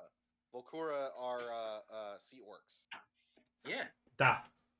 Okay, so sorry for interrupting. Yes. Go ahead. As you're kind of mingling with the new sailors, you catch out of the corner of your eye someone wearing like the traditional like head scarf turban like mask combo kind of deal of Jaskaran. You glance over and there's a Jaskaran guy like sitting at a table, kind of eyeing you, and as you guys catch each other's eye, he looks at you for a moment, and then as you like go to turn away, like you notice that he like gets up and leaves the bar. Captain. That's not shady or suspicious. Captain. Yeah. I'm putting one of these sea folk in charge. They're gonna get all these crew back to the ship. I gotta chase someone, but you should probably come with me. Yeah, that sounds like a good idea. Let's not put let's not put Oliver in charge of bringing them back because he's pretty drunk too. Oh no, what's that? That elf guy. He's drank a lot. He leaves you still a note with looks that. like he is fully stone cold sober. aware. He leaves you a note with that written on it. The hell does that say? It's Arabic. Yeah. What's it say? It says, "Do you like me? Yes or no?" No, of course it does. Of course it does. What's the elf kid's name again? The elven, Agar. the wood elf guy's name is Agare. Yeah, Agare. Our ship is called the Chimera. It's in the shipyard right now. When you're ready, lead this group here back to it. We got a job to do. Asim, let's move out. Yes. All right, Captain. As I kind of sober up a little bit, because That is, unless you want to see us in action. There's some action going on. I ain't gonna pass that up. Potentially, I'd like to see you prove yourself. You, what'd you say the orc's name was? In the notes. in the Chimera notes. Right there at the bottom. Aha, I see them. Agar, Olger. That's not going to be confusing. Follow me. The two of them follow. The rest of the crew heads out to the ship. We are going to cut to Gelf. Hello. Gelf, as well as Bernard and Francisco, the two. Oh hell yeah! Two tough guys on the crew. Yeah. Bernard kind of looks at you and he goes, "Where to, boss? What are we doing?" I need to find a magic shop because I need a new At magic your item. expect stream. So, looking around, who do I Mhm. see? What do I see? Where am I? Well, Francisco kind of points out like um, magic shops around here. You're gonna probably have to ask around, be subtle. I say we hit the more seedier tavern. And Bernard goes, "You just want a cheap drink," and he's like, "I do not." Gentlemen, What's an this is no expensive time for drink in a squealish. cheap place? If I get a quality magic item, I might be satisfied enough to part with a little coin and buy you drinks afterward. Meanwhile, to the hunt. There's perpetual free alcohol on board our ship. I do like the vibe here of the Mary Pippin Gandalf vibes going on, but of crime. Oh, 1,000,000,000%! It's evil Gandalf. I was literally Um, just reading the bit in Lord of the Rings where they grab the Fool of a Palantir. Rosoni. Wait, Daniel, have you been reading Lord of the Rings? So I've been reading Lord of the Rings, and I'm on the part where they're taking the Palantir. nice. Also, Nerd. you fool of a Rosonian. Yeah, no. Nerd. Francisco's like, I still suggest the seedy tavern. We could probably find some black market dealers there. Fine, to a seedy tavern. Yeah, I mean, Seems reminder, nice. in this world, magic item shops aren't really a thing. So you basically are looking for a guy who's gonna sell you like a wand of fireball with serial number filed off.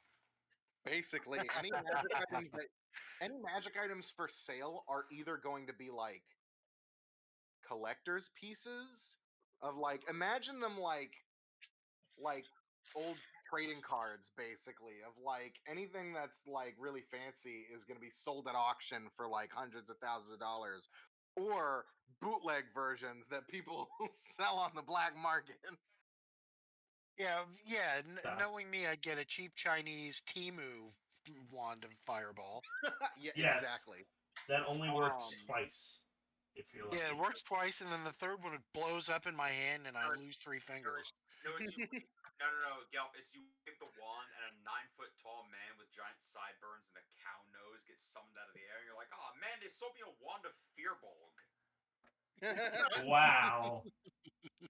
Okay, give me a, let's see. Roll me a streetwise check. You can have +5 from the help from the crew.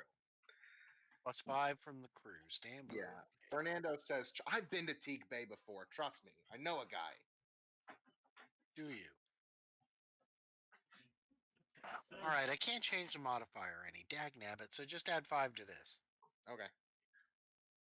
Oh, that was thievery. I rolled thievery. Damn it. Do you have the Okay, same well- modifier for your streetwise? Well, we'll just stay with the 9, and that's a +4 for streetwise. Yeah, +4 for streetwise. Okay, and then +5 to that. So 18 in total. So 9 +4 +5. Yeah. Yeah, that's 18. Yeah. Okay. So yeah, you're able to like, Fernando like takes you into a seedy, shitty tavern. And basically the barkeep he orders a drink from the guy, and he doesn't receive a drink. He's like, okay, go around back.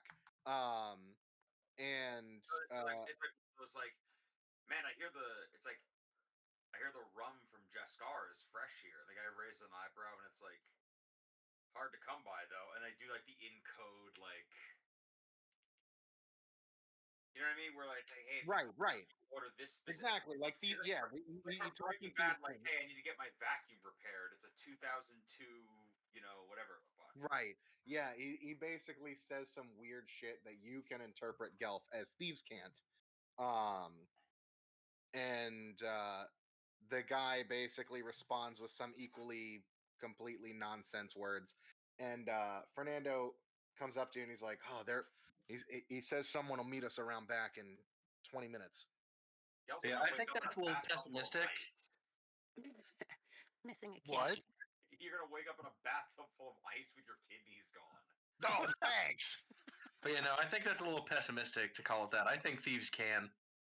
Oh my god. Wow. We're gonna see based on Gelf's next couple of rolls. Well, so you head around to the back of this this shady tavern, Yes. into an even shadier back alley. What exactly are we doing please. here again? Magic. Well, boss, you said you wanted magic items, right? Yes. Well, This is where you put them. apparently they got a merchant here that picks up stuff here or there from the ships that come through. Okay. You know, some of the other pirates, their treasure holds aren't as locked down as they think, if you know what I mean. And this person knows how to get into them. Right Yeah. on. In this back alley, I think they're going to try and sell you mushrooms that'll send you to the astral plane. That's the kind of magic items you're going to. That's what I think is going on here. Yeah. So I think there's one of the line cooks in back that wants to sell you a magic wand, but I don't think you want that magic wand because I think it's going to be attached to his body. oh god. So And it's you got hear secret sauce. from Anyway, you hear from down the alleyway somebody whisper, "Hey, you looking to buy?" And they're basically like in shadows, like behind like a couple of crates that are set up. Now you're realizing kind of conspicuously to conceal shit going on in this back alley. I might be. It depends on what you have to sell. Oh well, I got a couple of goods I picked up recently. If you want to come take a look. I look forward to examining the merchandise, and I will. You get a little closer, and as you get nearer to this person, you see they're not. They're actually standing on a barrel. They are a halfling wearing a very oversized cloak. But they're That not makes actually a halfling. It's three pixies in a trench coat. No, they're a halfling wearing like a proper human-sized cloak that they're standing on a barrel so that like people passerby don't realize that they're a halfling to like yeah, literally this Until they're right on top hide of their them. identity. Gelf, listen to me. If you don't at least try to recruit this person, I will never forgive you. I need him. facts. That's perfect. This is my attempt to actually try to make NPCs real You're doing in great, this buddy. game. You're doing great, bud. Anyway, So, yeah, they kind of pull open they kind of lean into you and they go, what are you looking for? Are you looking for so what kind of discerning customer do we have here? I'm looking for fire. I have a peculiar method to my magic. Fire, huh? Well, I pulled this baby off of a Jaskaran merchant last week, and she pulls out Oh, it's this a woman? yeah, Oh, I didn't know. I don't remember you using a pronoun before. I have not. Oh, that's right. What? Yes. It's the second person in a trench coat that tried to sell us stuff. Oh my god. And Amandi rightly opined we haven't chased this one off yet. So from the cloak, you see a small hand like kind of pull out a small amulet that's on like a leather cord. It's a golden pendant in the shape of a scarab beetle.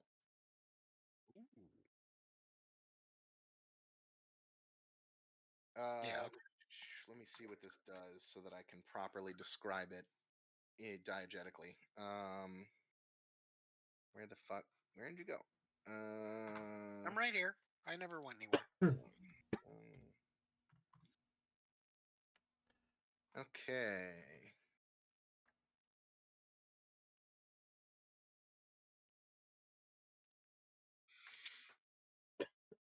So she says to you, "This baby makes a good torch in a pinch, but it's let's see, what's this other thing doing? It has two different things. So like, she says basically that this thing will replace every torch you've ever used, and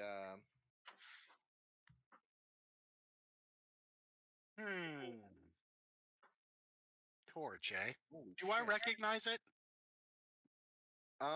Give me an Arcana check. One Arcana check coming right up.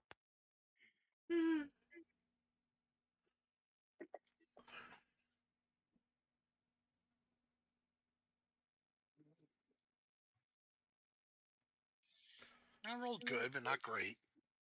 24. I mean, that's pretty good. You recognize that this thing is a sun scarab. It is a pendant that is enchanted by let me see here, hold on. Basically Jaskaran clerics. Let me see which saint is it?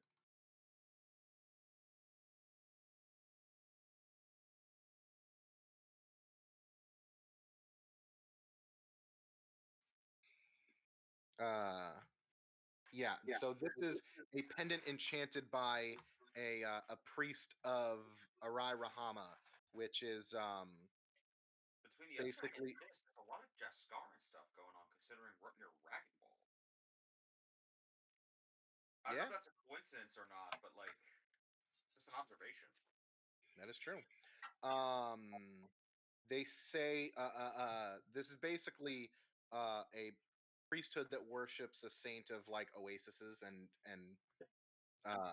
like refuge in the desert. So yeah, this is an amulet that can. Where did the other thing that this does go? No, don't open more than one tab. Fuck. Where did this go? It can cast Continual Light Ritual. Yeah. Which is a ritual, level 2 ritual that takes a minute to cast, and it's a 24-hour duration. It's basically the light cantrip, but that is for free, basically, and is 24 hours. An object that you touch sheds bright light in a 20 square radius for the duration, or the creature holding the illuminated object can take a minor action to end its effect. So it basically is a very bright torch. Oh.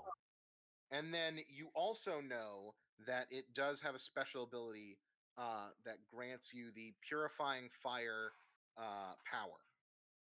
Ooh, what's that? That one you can look up. I'll let you find out what that is. Really? Okay. I'll go to my book here. What was the name of that power again? Purifying fire. Purifying fire. Or Purifier for short. Ah. Oh.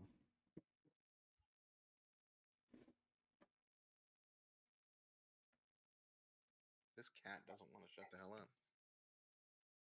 Which cat is it? Birdie. Wow. What a dork. She is. Purifying Objectively fire. worse It's than a cleric power.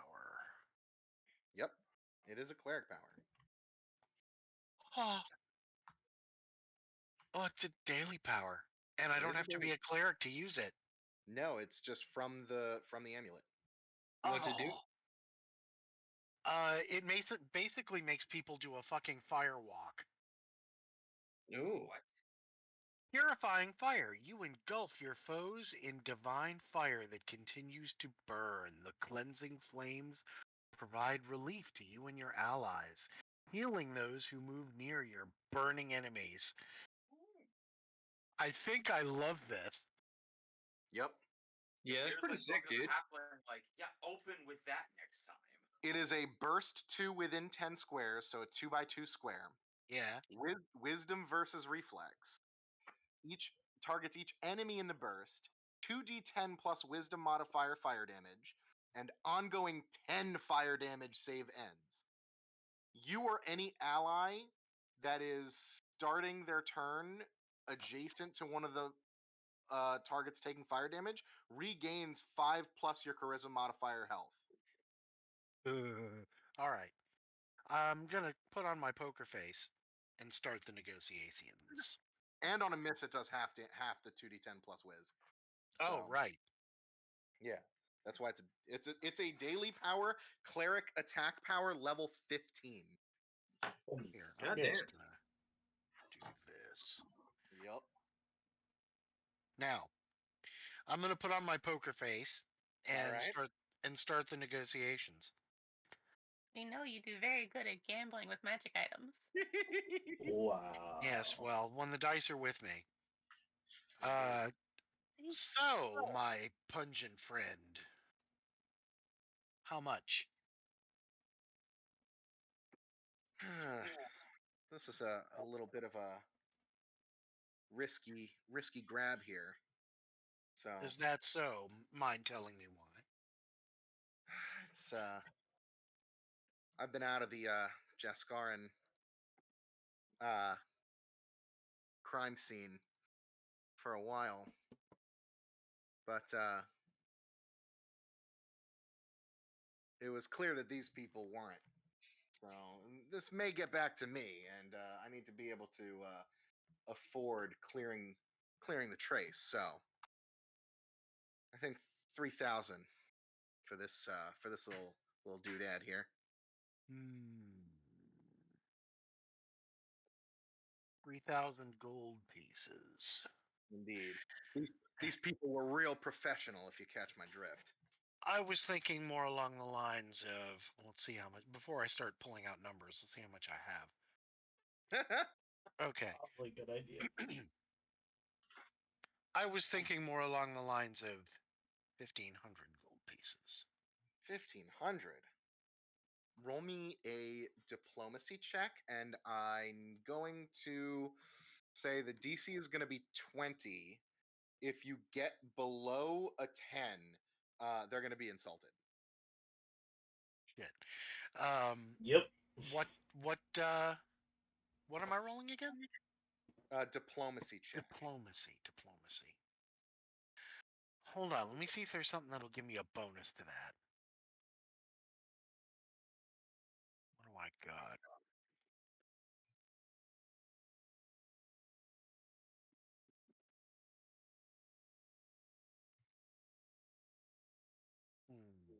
Shoot, I don't have anything that can pump up this roll very much.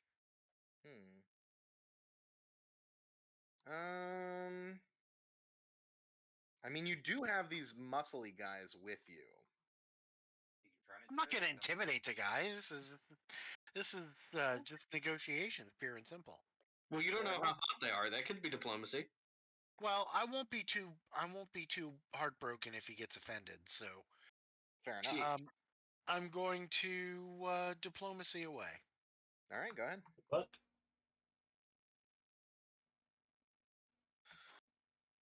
Shoot. They go. Oh man, 1,500 is. I don't think I'd be able to part with it for that little. I can do 22. I will plop 1,700 gold pieces onto the. Is there a table or anything I can? There's like a box like next to you. Okay, I'll plop 1,700 gold pieces onto the box. This is 1,700 gold pieces in my hand right now. Take it or leave it. Give me another diplomacy with a +5. Another diplomacy with a +5.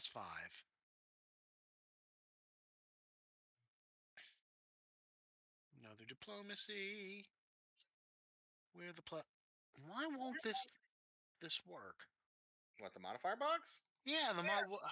How do I?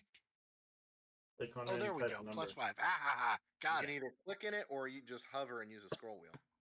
I was trying to lick it, but it didn't work. The scroll wheel Um, doesn't work for me. I have to click it and type the number. Yeah, I've Oh. never been able to use the scroll wheel thing. Weird. I'm always able to do it. I don't use a mouse. Oh, So. come on. That sucks. Oh well. Listen, you drive a hard bargain. I can do 2,000.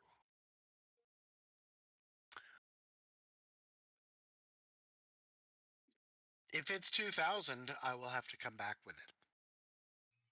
The 1,700 is all that I have on my person. But it can be all yours, friend. Every last jingly coin. You got anything else on you that you can sweeten the deal with a little bit? I don't know if I could part with it for that cheap. This thing wasn't easy to come by. You do it on credit? Nah. Yeah, do you take MasterCard? You know what? Roll me a d20.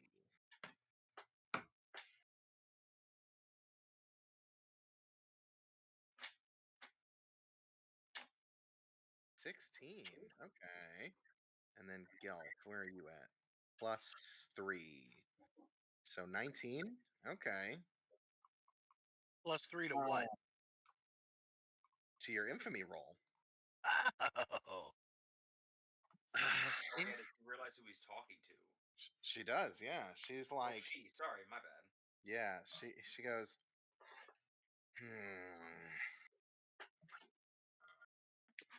Okay.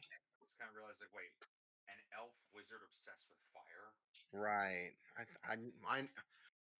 You know. You telling me an elf who does magic is more recognizable than a big crab man? Yes. Well, part of the whole crew is recognizable. So they're like, no, I'm just saying that because I failed my roll. Yeah, I know. You're with the Chimera crew, right? And what if I were? Then I know your bum ass has more money. Well, no, they go, if this thing was seen in the hands of a pirate crew, then they could just think that you stole it. I don't think that'd get traced back to me. You know what I think? I think you worry too much.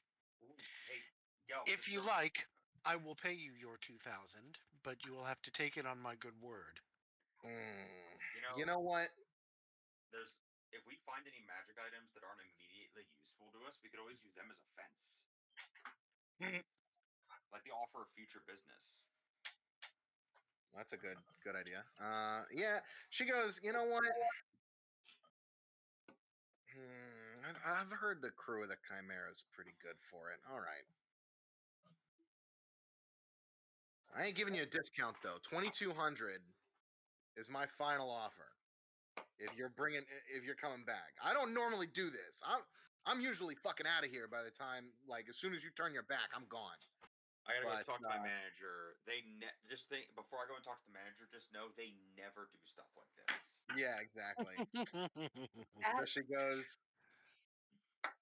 She hiked it back up by 200. Yeah, because she's like, right. She's like, how far away is the docks from here? 25-minute walk. If you ain't back in an hour, I'm gone. Actually, you know what? She goes, send one of you guys here. Francisco? Hi, boss. I'll go get the money. I want you to run. Don't walk. Don't trot. Run back to the Chimera. And tell Captain Gillator it is for an extraordinarily good cause. Please return with, let's see, 500 gold pieces. He looks a little dejected that you picked him to have to run back to the ship, and Bernard kind of like puts his arm around Fernando and he goes, think of the booze later, and you see him kind of like steal his resolve, and he's like, the booze, yeah. And he kind of salutes you, and he's like, you got it, boss, and he sprints off.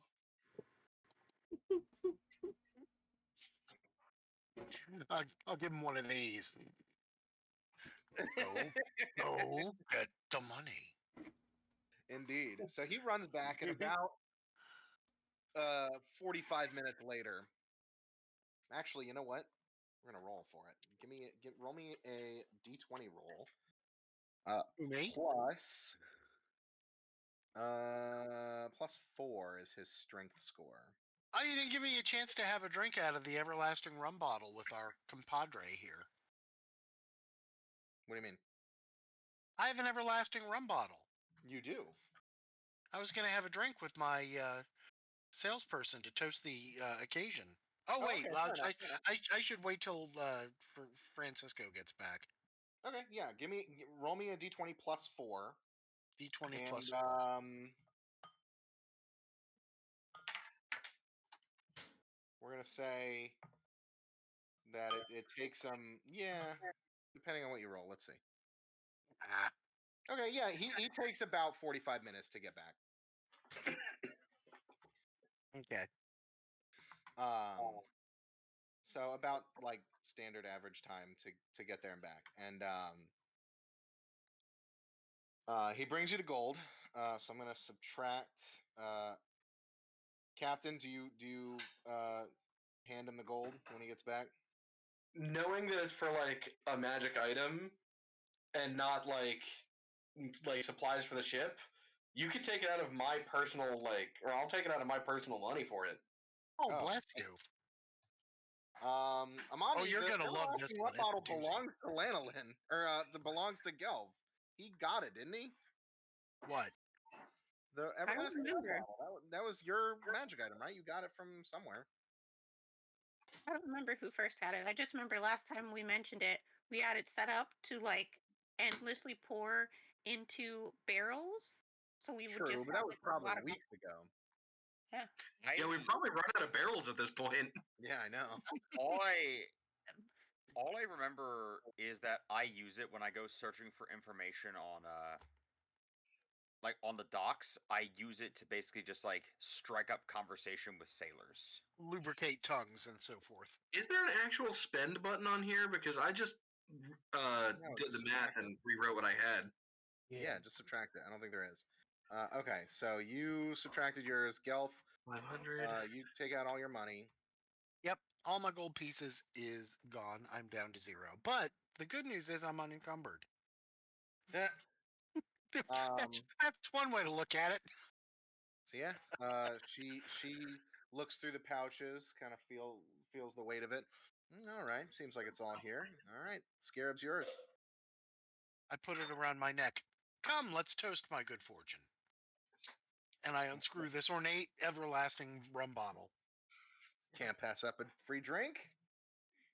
And she'll take a swig with you. He takes a swig, and I'll take a big old pull. Do you give some to your crewmates? Yes, of course. Absolutely. They are very happy with that. I did tell Fernando as well, because Lan is right. Offer them, if we ever need anything fence, you're going to be the first to know. Okay. Oh. Yeah, so he comes back, and as you guys are toasting, he whispers in your ear, Captain said we could use this gal as a fence. What is your name, good madam?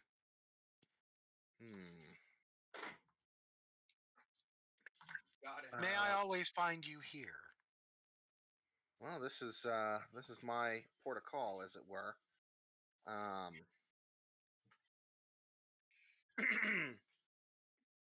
She says you can call me Ebrigel. As long as you don't call me late for dinner. Oh my god. As long as you don't call me maybe. As long as you don't call me on my cell phone. As long as you don't call me by your name.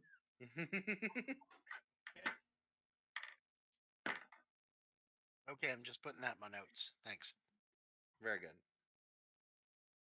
Okay.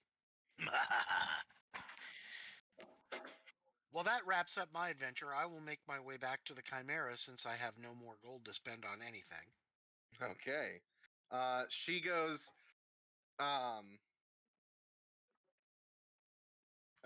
yeah. So as you guys toast, and you go to head out, she's like, "Are you sure? I have some other merchandise here if you're willing to buy."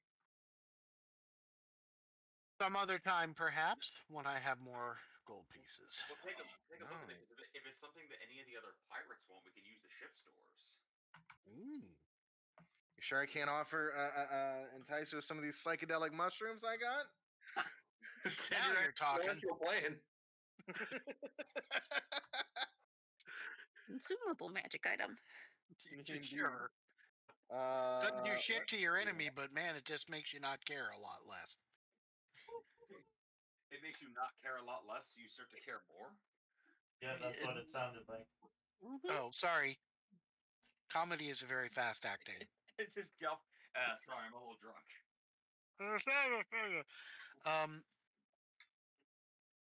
Yeah, let me take a look at some of the other magic items. What the heck? Roll do me we a got? d10 really quick. Let's see what else she's got. Oh, hell yeah. Nice. That's the good number on that dice. Thank yes. you.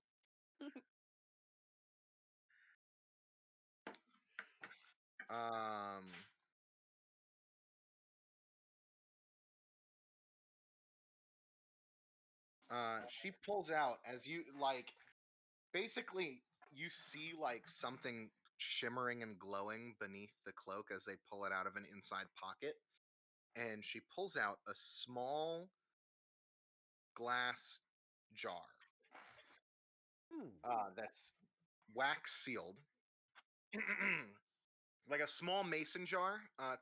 In her hands, it looks like a pint glass, like very big. But when she holds it up to you proper, it's basically like shot glass sized, or like double shot glass kind of thing. Like it's small glass jar, wax sealed, and it's glowing like and twinkling inside, as like it looks like there's a light, but like you've never seen a flame of this color.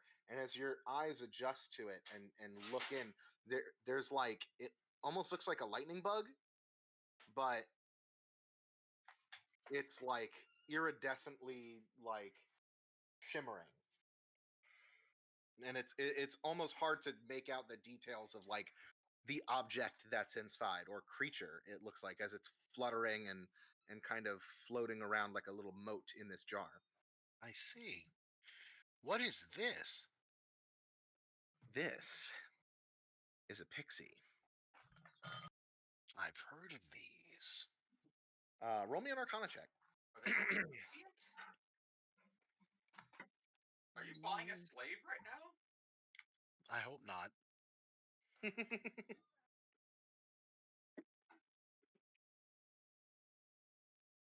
You know that pixies are prized fey creatures that if you can catch one, they have like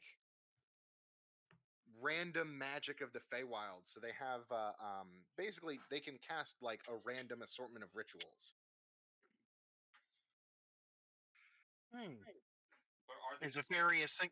Is it a single use item, or is it a? Well, no one really knows how much magic a pixie's got in her. Is But, it an item or a whole person? You're dodging the question. well, no one's asked who's here, so she says,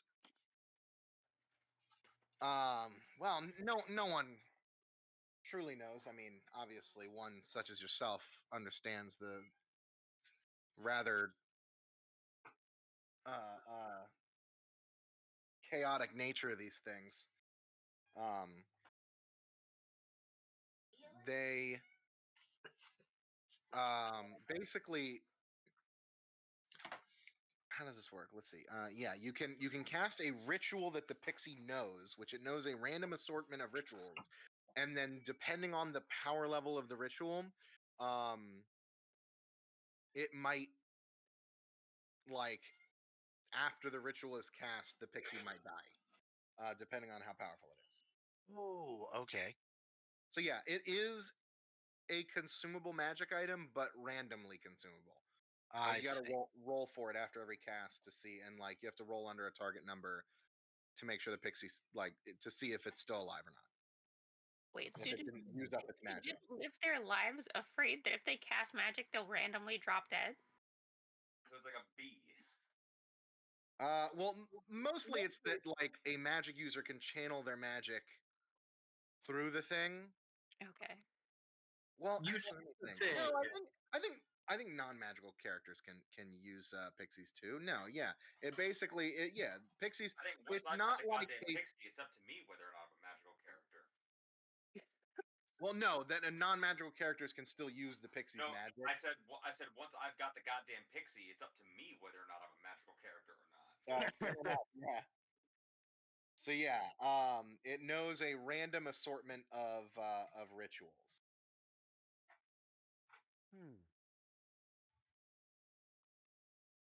Well, how much? $5,000. That's your ask. You know how fucking hard these things are to catch? I wouldn't know. I've never caught one. It's extra rare because it's one of the pixies that doesn't know how to cast Dimension Door.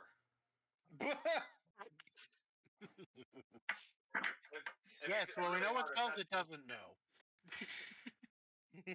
That is true. It doesn't know that one. So, I will take this knowledge back to my crew. Fernando, start running. And see if there was any, there is any further interest.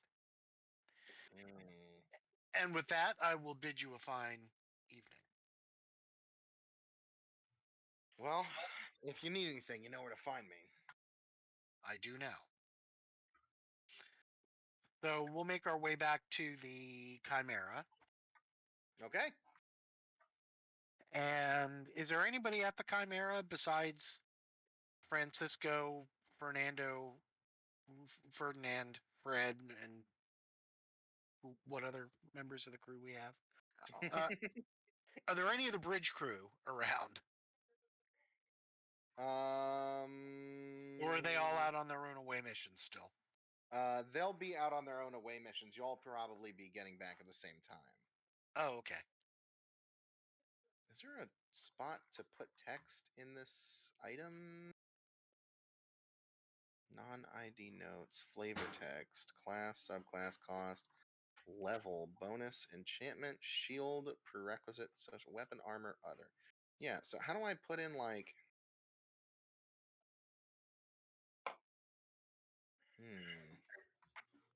I'm so deeply concerned whether or not pixies are sapient.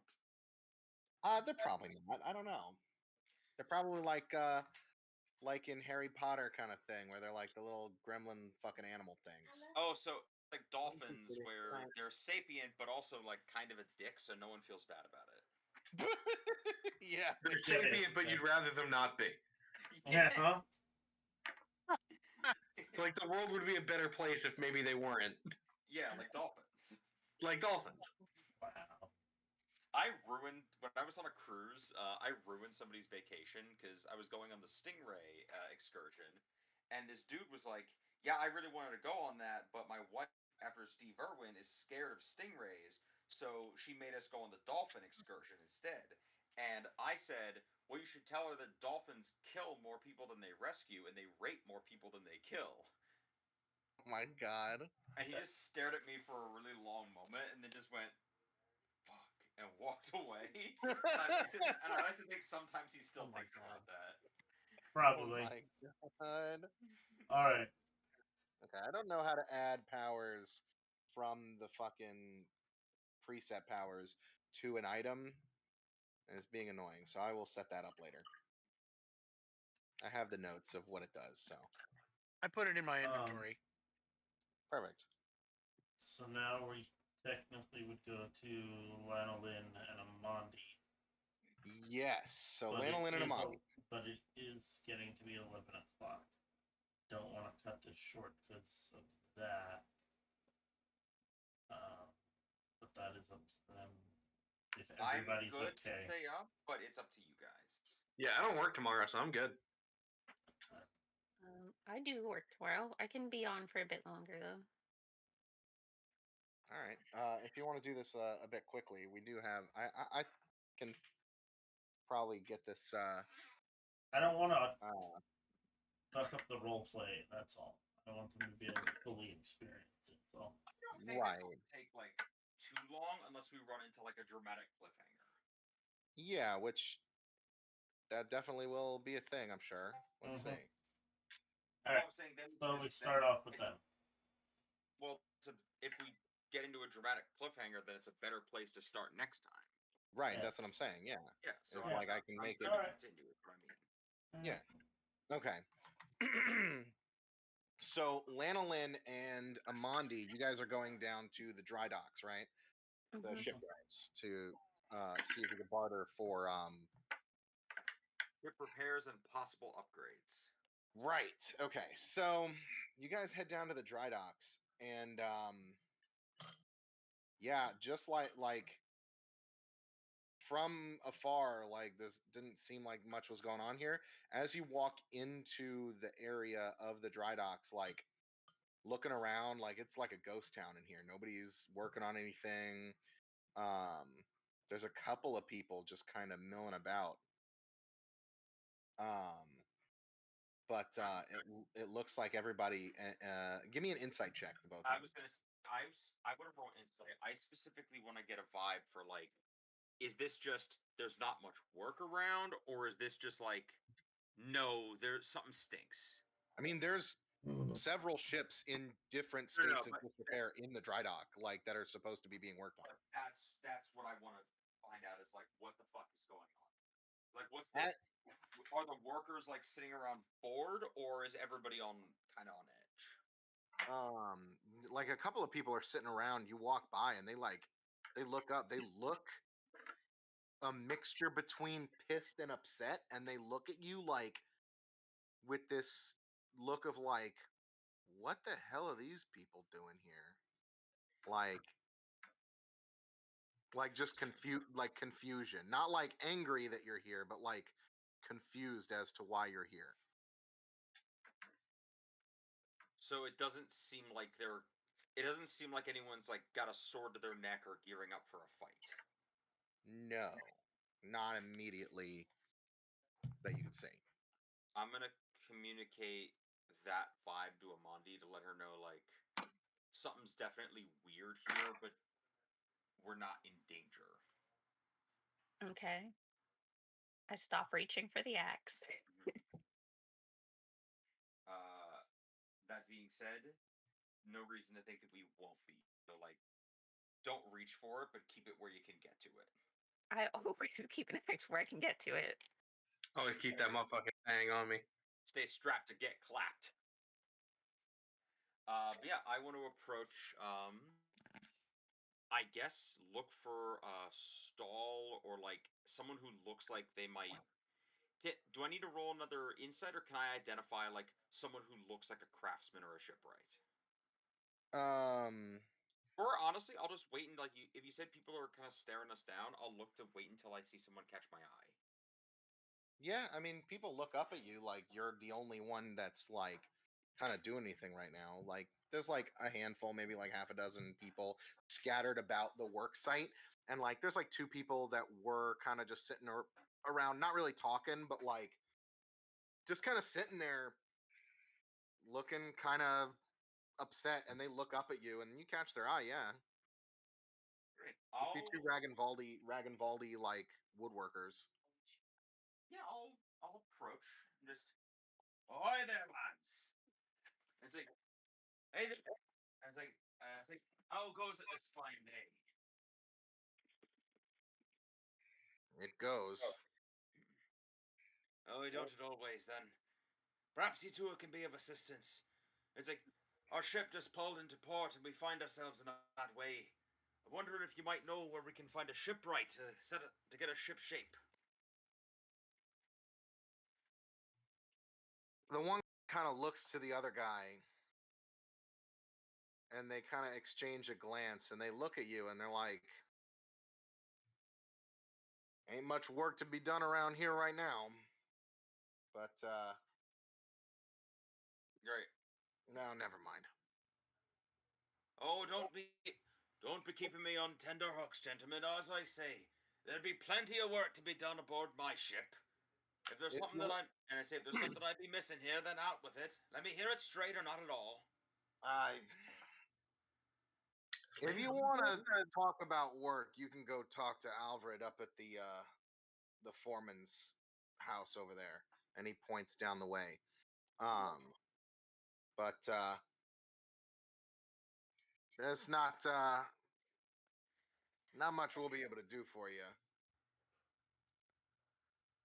Can I roll diplomacy to just try and get him to open up a little bit of like? I kind of look around and I say, there don't seem to be a shortage of demand. So I say, sea dog to sea, like basically man to man here. Mind giving me an idea what I'm walking into? I say, as I say, I've not set hoof on this port before, and if I've stumbled into a situation with the locals, I'd rather not offend. Getting fancy here. Go ahead.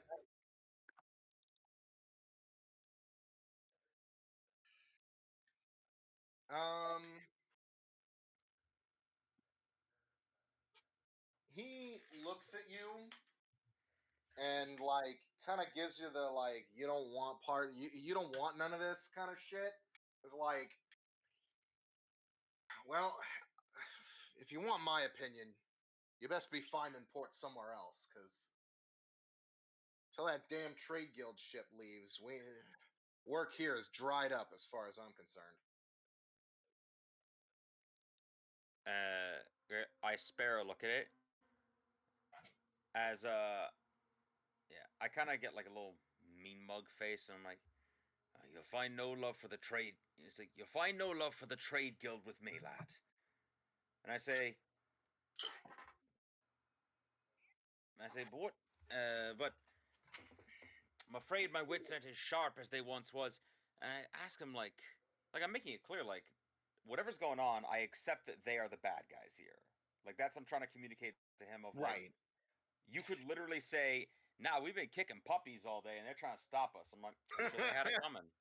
Well, yeah, no, he basically just communicates to you that like they're stopping us from doing any work right now. Right, and I say, like, that's all he's got. And I say, I'm afraid I might be a bit lost here. I was under the understanding that Teak Bay was under control of the Ragenvaldi government. I was like, how is one? I say, yeah, we were too. How exactly are they stopping you from working? They got more guns. So, and I say, they got more cannons. So, and I say, so it's a matter of so what? They're demanding that you don't work on anyone's ship but theirs, or halt production entirely? Listen, I don't know what's going on. Mm-hmm. They came into port, their ship's fine. They didn't even ask for repairs. They came in and threatened us at sword point to stop working. Well, let me go have a chat with your foreman and see if I can't get the wheels, or it's like see if I can't get some wind in your sails, hey? As a bosun, nothing. And I say that nothing chaps my hoofs more than seeing men sitting around what are eager to work. All right, yeah. As I say, in the meantime, how much would you say a drink at the local tavern goes for, Ben? Is that like a silver piece or a copper or like? Yeah, a couple copper. Okay, great. I want to hand them each enough money to like essentially go buy themselves like lunch and a drink. And I tell them, and I basically hand that to them and say, essentially like you can consider that advance for like when I get back with orders from your foreman to begin work on for orders from when you get back on foreman to begin work on my ship. Not like a demanding way, but more like an assurance of like, don't worry, you'll be back at work soon. Okay. So yeah, he thanks you and Yeah. kind of pockets the change, and you head over to the foreman's. Yeah. On the way over, building. I look at Amondi and I'm like, fucking trade guild. What did I tell as, you? as you say that, or is there was more you wanted to say? I don't know. No, I just basically say that like I should have smelled like the minute we saw that ship in the harbor, I should have smelled that any of this strangeness going on was due to them. As you say that, you're cut off by the door of the foreman's house opening to two trade guild officers exit the house basically like 10 feet in front of you as you're walking up to it. And what is obviously the captain of that ship leaving the building. Okay. And followed by like a cadre of soldiers, basically. Basically like a single squadron, like basically 10 men and Okay. 2 lieutenants and then him. As they like walk past you, one of the lieutenants basically like they don't move out of the way when they're like walking towards you and bump shoulders with you and like knock I'm letting you know. I see them about to do this. I make no effort. Like I am the minute I see them coming towards me, this became an unspoken game of chicken. Oh, 100%. Yeah, no. They knock into you and basically like Can I make a fortitude check to basically see am I sturdy enough to make them stumble a bit instead of me? Go ahead. Roll me fortitude. I Or am next to you endurance. doing the same exact thing. Endurance? Give me an endurance check. Well, you were Amanda, you were walking on the other side of Lan, so it's basically like only Lan is being bumped into at this point. Damn it! Yeah. So yeah, he knocks you out of the way. Yeah, Lan's not a very big man. No, that's okay. You just take it. He doesn't knock you to the ground or anything. He just kind of like knocks shoulders with you and takes a step back. Where he's going.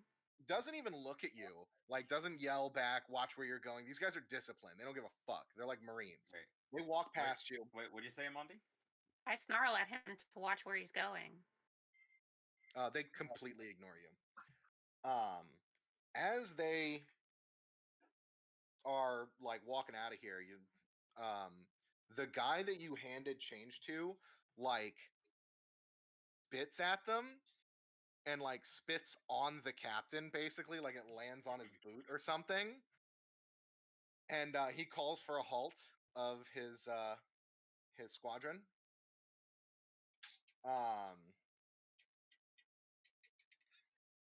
He gives a hand gesture, and 2 of the soldiers grab this guy by the arms, and one of the lieutenants just lays into this guy's gut.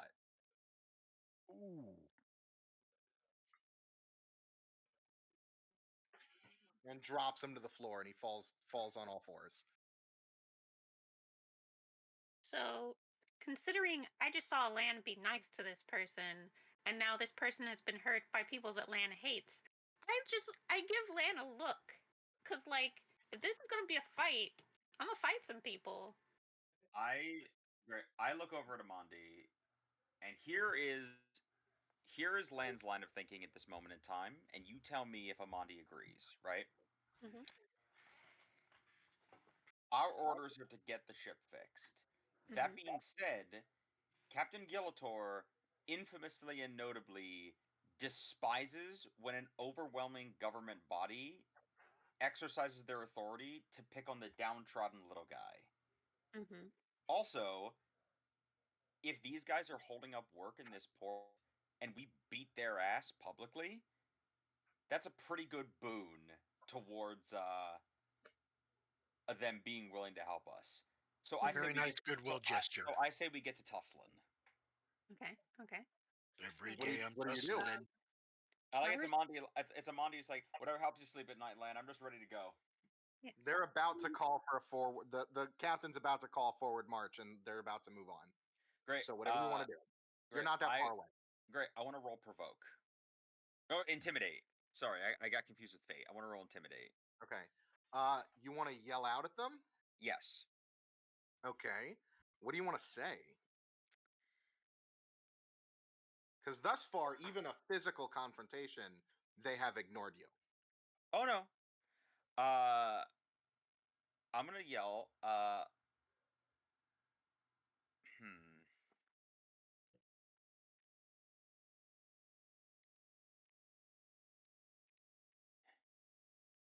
I recognize that every word that and say. I recognize that most everything that comes out of the guild's mouth is equivalent to them talking out of their ass. Unless you apologize to the poor gentleman for the inconvenience. It's like, I'll be so inclined to put your teeth so far down your throat. That'll be more in a literal sense than a figurative. Roll me. So I'm gonna have you roll an intimidate check. If you can get, let me see. Just while you're working on that, I just want you to know that my initial thought is to immediately go up to that same guy who punched Yeah. the other guy and knee him in the balls. Okay. Oh no, yeah, this is us like also walking up to them as I'm just like I'm gonna. You're approaching. Okay. Yeah, it's like I'm gonna walking up as I'm saying like I'm gonna kick you in the face so hard that your teeth are gonna go out your ass and they're not gonna go whether you're spitting or shitting. What are you intending to provoke in these people? Like, what is your intended consequence? My intended reaction is for them to essentially have a moment of like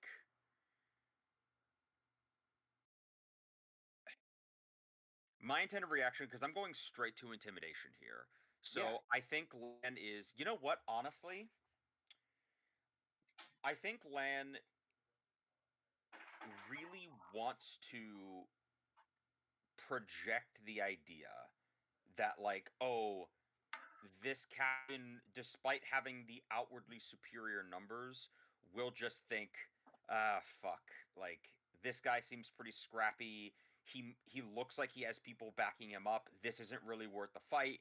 I'm just going to apologize to the guy and walk off with our tail between. Like I'm going to take the L and just walk away.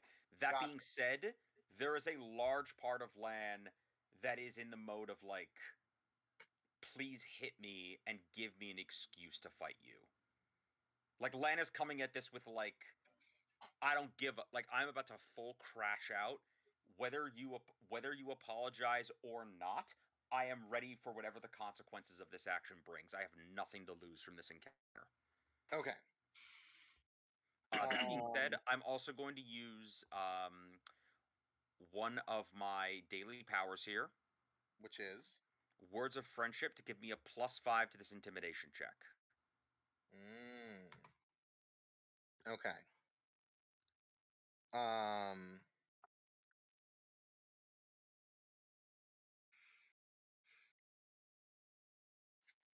Also, if we're approaching him, the guy in particular who did that. Oh no, you know what? I'm gonna approach the cap. Like I'm not going for the guy who kicked him. I'm going straight to the captain, and basically, unless somebody puts hands on me, I'm just gonna get as nose to nose with this human being as they will allow me. Like if one of them stops me, I'll stop. But if no one gets in my way, I'm going full like no flat face against him of just like he is surrounded by his soldiers that are like they're necessarily in between you and him. Yeah. He's at the front of their line and you guys have passed them. For sure. So here's what I'll say. This is the intended effect of him shying away and apologizing and leaving is extremely difficult, as like they didn't even move when you were standing in their way. I'm gonna set that at a 35. Okay. Like I said, I don't need him to like be I don't need him to be like cowering in terror. I need him to like No, yeah, just grit like his teeth and be like, yeah, "Sorry, citizen," and like just correct. have a No. moment. I get it. Okay, but even that, So got you. yeah, so If I can give you another old timey like southern piratey insult or threat, will you give me an extra bonus to that if I'm gonna put your teeth so far down your throat they won't know if you're spitting or shitting wasn't enough? if you give me something pertinent to the trade guild, I can give you a +2. I mean, I did say it's like, you know, most people recognize by now that basically everything that comes out of your mouth is basically Oh also yeah, coming true, out of true, your true. ass. But Okay. if I put your teeth out your ass, then they won't really know the difference. You can take a +2 for that. Okay. If you can get at least above a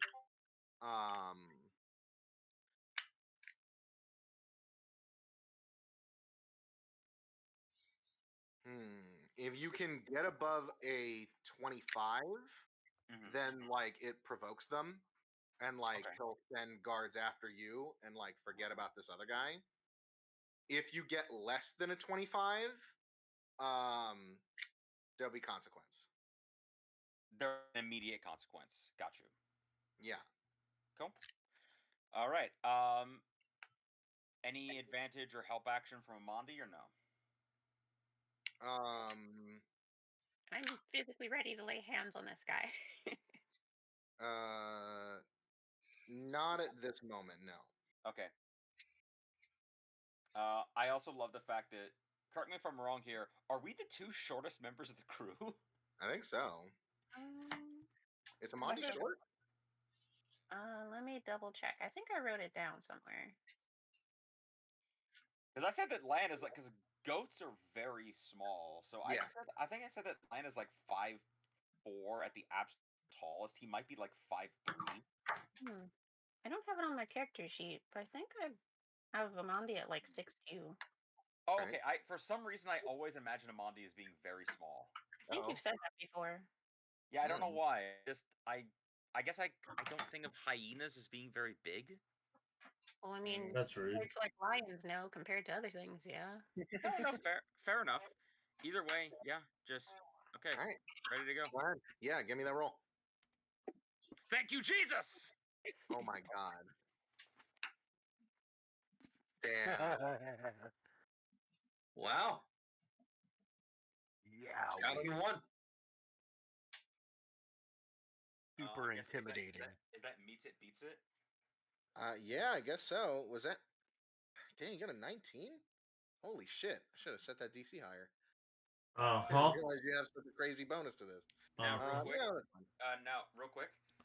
Also, well, I technically got a 16 on the dice, and then I had a +7. No, you have a +19. How the fuck did I get a +19? I don't know. You have a 12 normally. Yeah, I have a 12 normally Somehow. +7. Right, and then yeah, +7 because of 5. damn, there we and go. friendship. Yeah. Okay. Sure. Great. Then so when I walk up, you said one of the trade guild sailors like steps in the way to block me. No, they're just already there. Like But I'm saying, do they let me get nose to nose with their captain? I mean, you'd have to walk around them. Like the way that they're set up in formation. Oh, okay. You're already in between the two of you. Oh no, sorry. I did not know it was like a physical wall in between them, or if there was an opening where I could just walk up to their captain and do this. No, they're marching like lockstep, like in 2 rows of 5 or 2 rows of 6, basically, with him at the head. Great. Then if there just for added flavor, if there's a moment of pause after they say that, I kind of like lock eyes with the captain, and I say, and I ask him, "You gonna pass the order on to your lapdogs, or would you like me to do it for you?" Or would you like a real man to do it? What the fuck are you talking about? No, because I'm saying like I assume I meet the DC. There's like a moment of like, oh, what the fuck? Yeah. Yeah. So I'm saying like I asked him, "Are you going to apologize to this man?" So in meeting that, I asked the captain, "Are you going to give the order, or you need me to show you how it's done and do it for you?"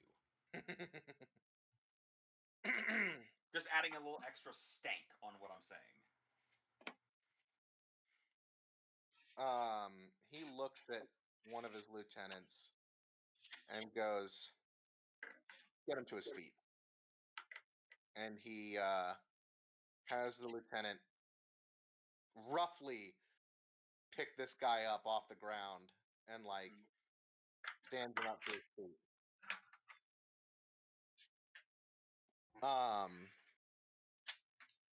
And he goes,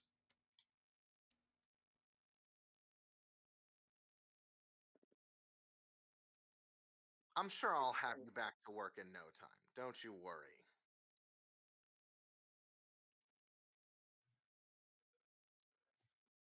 As for you, and then he looks at the two of you,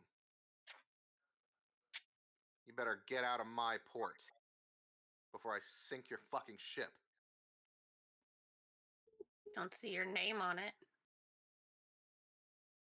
On the port? Mm-hmm. Where would he put it? Doesn't matter. Didn't see it here. Not his.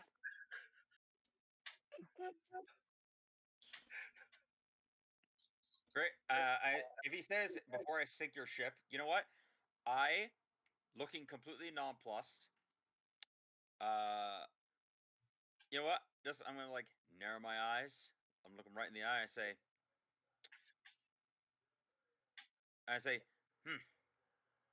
afraid. I say afraid to. I say afraid to have a real fight. Yeah, I shouldn't be surprised.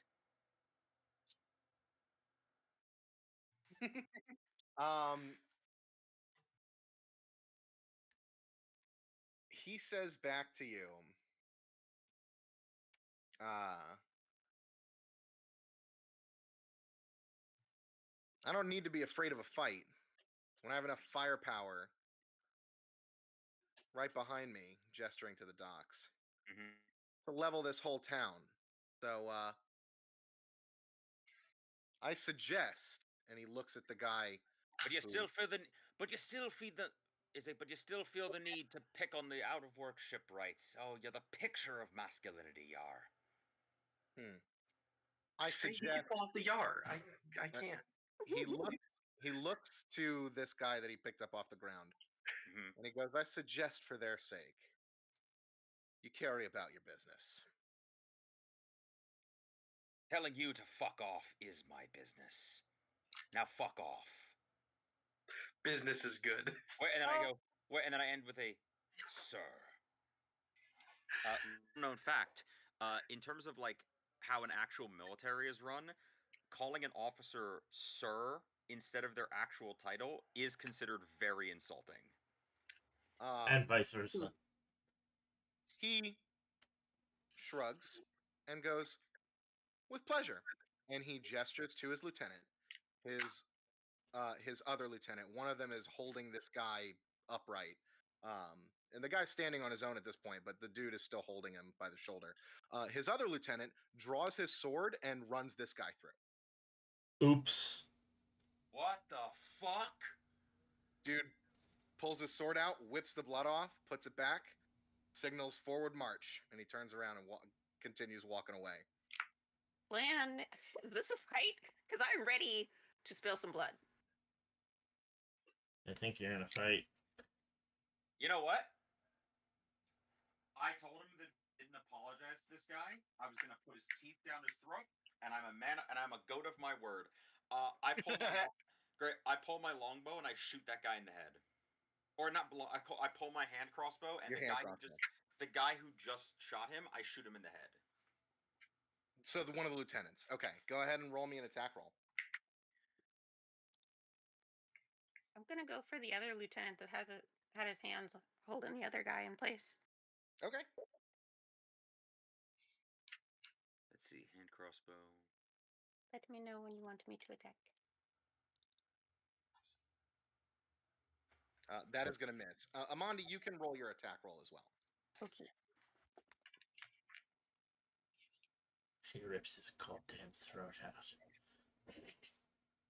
Quick question. This, can I use an ability on this, or is just a normal attack roll? I mean, you could use a power if you want. Okay, cool. You basically have the movement and the action. Yeah. It's like a surprise round. Yeah, I figure in this moment, Lamb would just straight up go for like. He's not really thinking as like a bard, or he's thinking as a pirate. Right, 100%. Yeah, go ahead and give me that attack roll, and then let's see what you get. Let's see. Where's the? Yeah, I think I want to do the Rending Fury with my Nice. axe. So that's one where I roll twice and I use Okay. either result. Okay. Go ahead. Let's see. Rending Fury. Attack. Second roll. Why do you have a -2 on you? What? Do I? It You says have an effect effect. -2. Let me check the combat tracker. Oh, you're prone still. That's Pers- weird. Okay, so you got an 18. Neither of those are gonna hit. Oh, Gelf is still Damn. prone too. Why the fuck? These guys, the lieutenants are professional career soldiers. The captain turns around, looking furious. Good. Pulls from his waistcoat a ship's whistle, and says, I thought I made myself clear. Do you need me to demonstrate? Made yourself a clear target.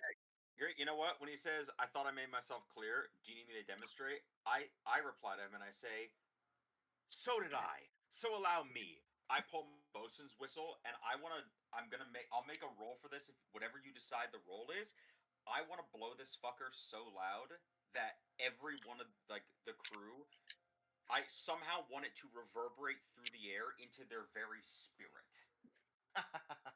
So you're decently far away from the docks at I this am aware.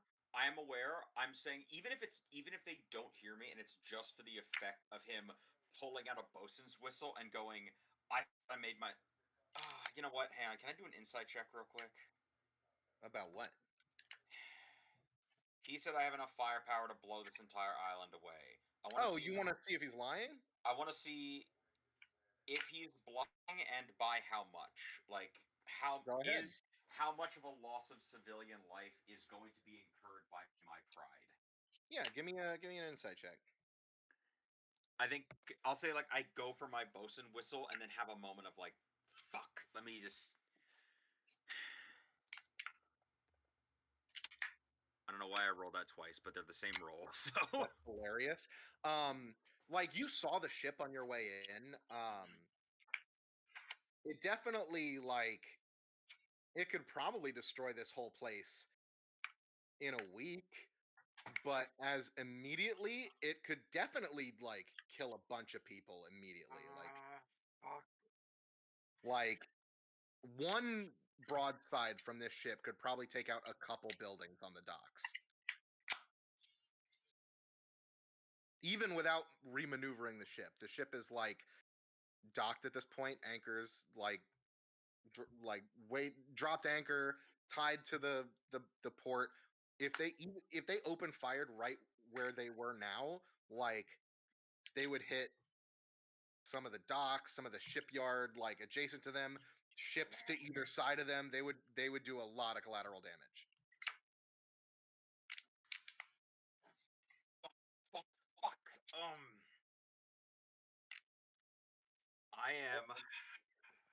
I wish there were a way for me to roll a will save on myself. Is there? I mean, you can roll a wisdom, just a regular wisdom check to decide I'm gonna make whether you want to do this or not. It's up to you. I'm gonna just do this amongst myself real quick. I think you're doing it. I'm trying to really think here. Number one, what would Gillator want me to do? Number two, what does Land care about more? I think I'm trying to think of how much I fucking hate these people. You know what? I kind of flick a look over and I want to look at the other people, the other dock workers that are around that were friends of the guy who just died. Is there any indication from them of what they want me to do?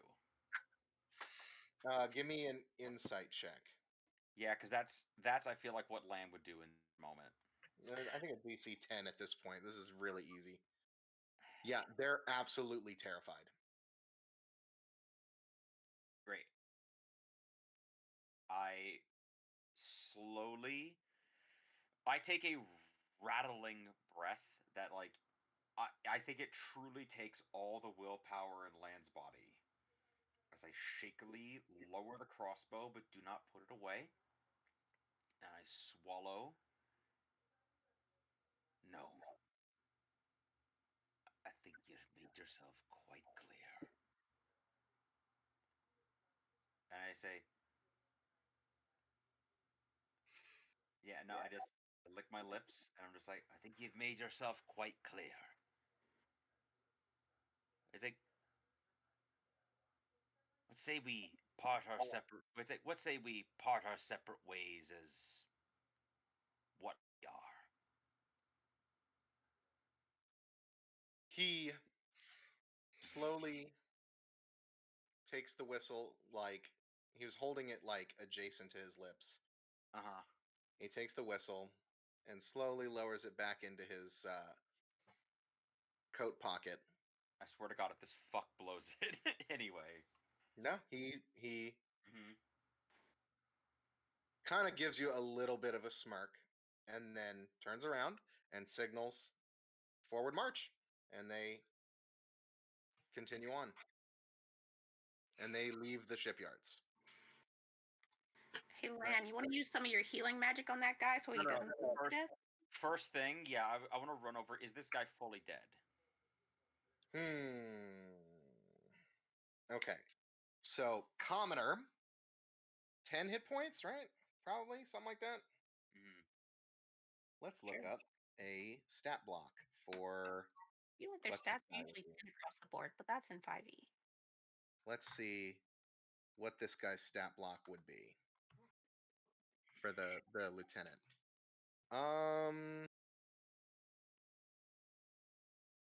Let's see. Monster roll. We'll go soldier. What level are you guys? 5? Are you guys 5 or 6 right now? I thought you guys just leveled up to 6. Next. We're 6. Oh, we just I'm leveled up. 5. Oh, I don't. You're 5. Okay, you guys need to level up. Did we? Yeah, I never leveled up either. Yeah, next time. Yeah, I was supposed to do. Well, all right then. Yeah, sorry. Go ahead. Let me see here. Does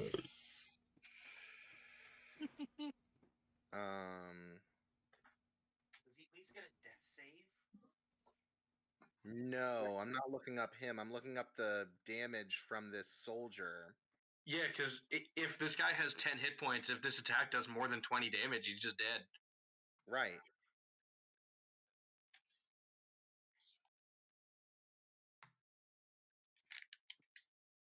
Let me see what he got on his attack roll. Okay, cool. Man, fuck the East India Company. Yeah, basically. 1,000,000%. We're killing these guys before we leave. Like One way or another. when you were thinking about what Gilator would do, you have like a little bit of a memory to the beginning of this session where when Gilator said, "I guess we'll take the pragmatic approach," he was really upset about saying that. Wait, what happened? When we were talking about like switching ships if need be, Oh, and yeah. like, I guess we'll take the pragmatic approach. Wait, And just like, oh no, yeah. In terms of like, I will do the thing that makes sense in this moment, but fuck, I really don't want to. yeah. Like, even if it was you and me instead of you and Amani, like if there was even still just 2 of us but me there, Giltor's dumb. We would have just been fighting. Yeah, but it's oh no. If this were a street fight, wouldn't even be a question. Lan and Amani were both ready to throw hands. This is a matter of I am not this moment willing to get dozens or potentially hundreds of people killed over this. Can't blow that whistle if you don't have a lower jaw. Okay. Yeah. So, Lana Lynn, I'll let you do this. So, I counted all the bonuses up. The damage roll is a 2d8. with the bonuses he has and with how many hit points this guy has, if you roll a 10 or more, he's full dead. You're making me roll the damage. You roll me a 2d8s. If you can roll rotten less than fuck. if you roll less than 10, he's on death saving throws, This was which a I will 30. be rolling 1. This was a 35. I succeeded on the intimidation, you fuck, and this still went this You did, badly. and then you kept going. God damn it! I just thought I was throwing some extra sauce on it. You didn't tell me the sauce would fuck me. I didn't want to get fucked by the sauce. It bent you over and came at you from behind with no lube. Go ahead and roll. Ew. Lands Well, no, gonna there was fire. lube. That's what the sauce is. So straight D20. No. It is 2d8s. Oh, okay. Roll me 2d8s, and if you get below a 10, he is dying. Oh no. No, it was enough damage to kill him outright. That Thinking sucks. that shit. We're thinking of that shit. I love it. I love it. And after it's down in the water, we'll take our potions of water breathing and then we'll go loot it. Or I want to. I am. Yeah. As soon as the soldiers leave, I run over to him, and I'm trying to use my Scald's aura or bardic healing or whatever I've got to like get him to cling to life. But once I get the knowledge that he is like full dead, I'm gonna look at his friends. I say I'm sorry. I'm sorry, lads. I let me temper get the best of me, and anyway. I'm sorry that you had to pay the price for it. They kind of just glare at you. Most of them just walk away. The one other guy that you were talking to that was with this dude is just like, Did you have a family? we'll take care of it. Best make your visit to the foreman short. Please. And I say, and I do like pull my coin purse to the front. And I say, I know it won't bring him back, and it won't make up for this. But if he has people left, I'd like to make sure they're at least taken care of. What do you hand? Do you hand him some, or you?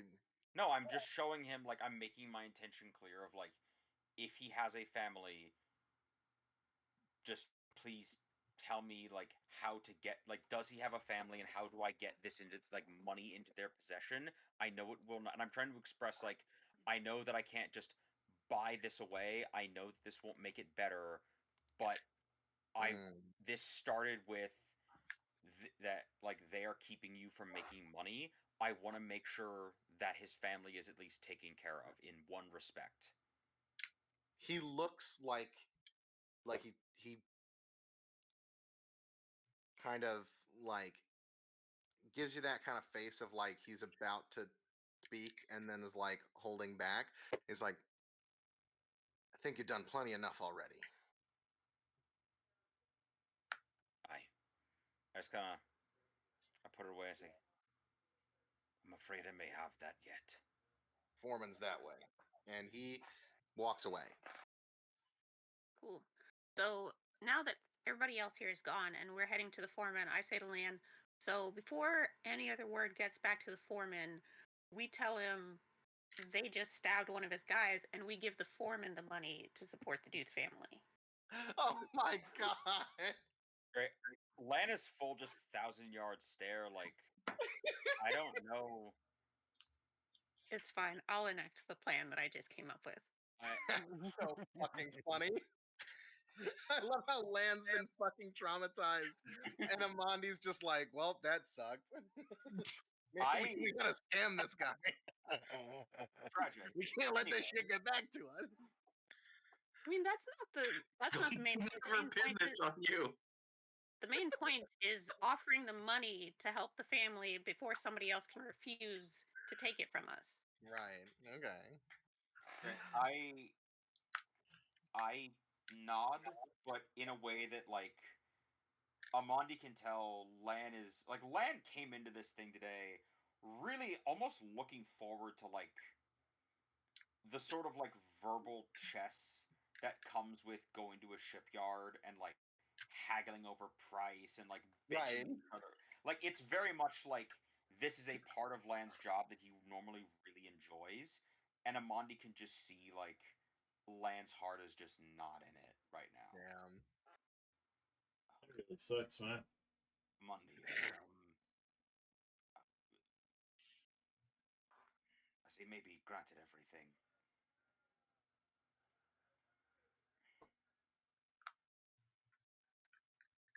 Great. I just I look at her and I just default to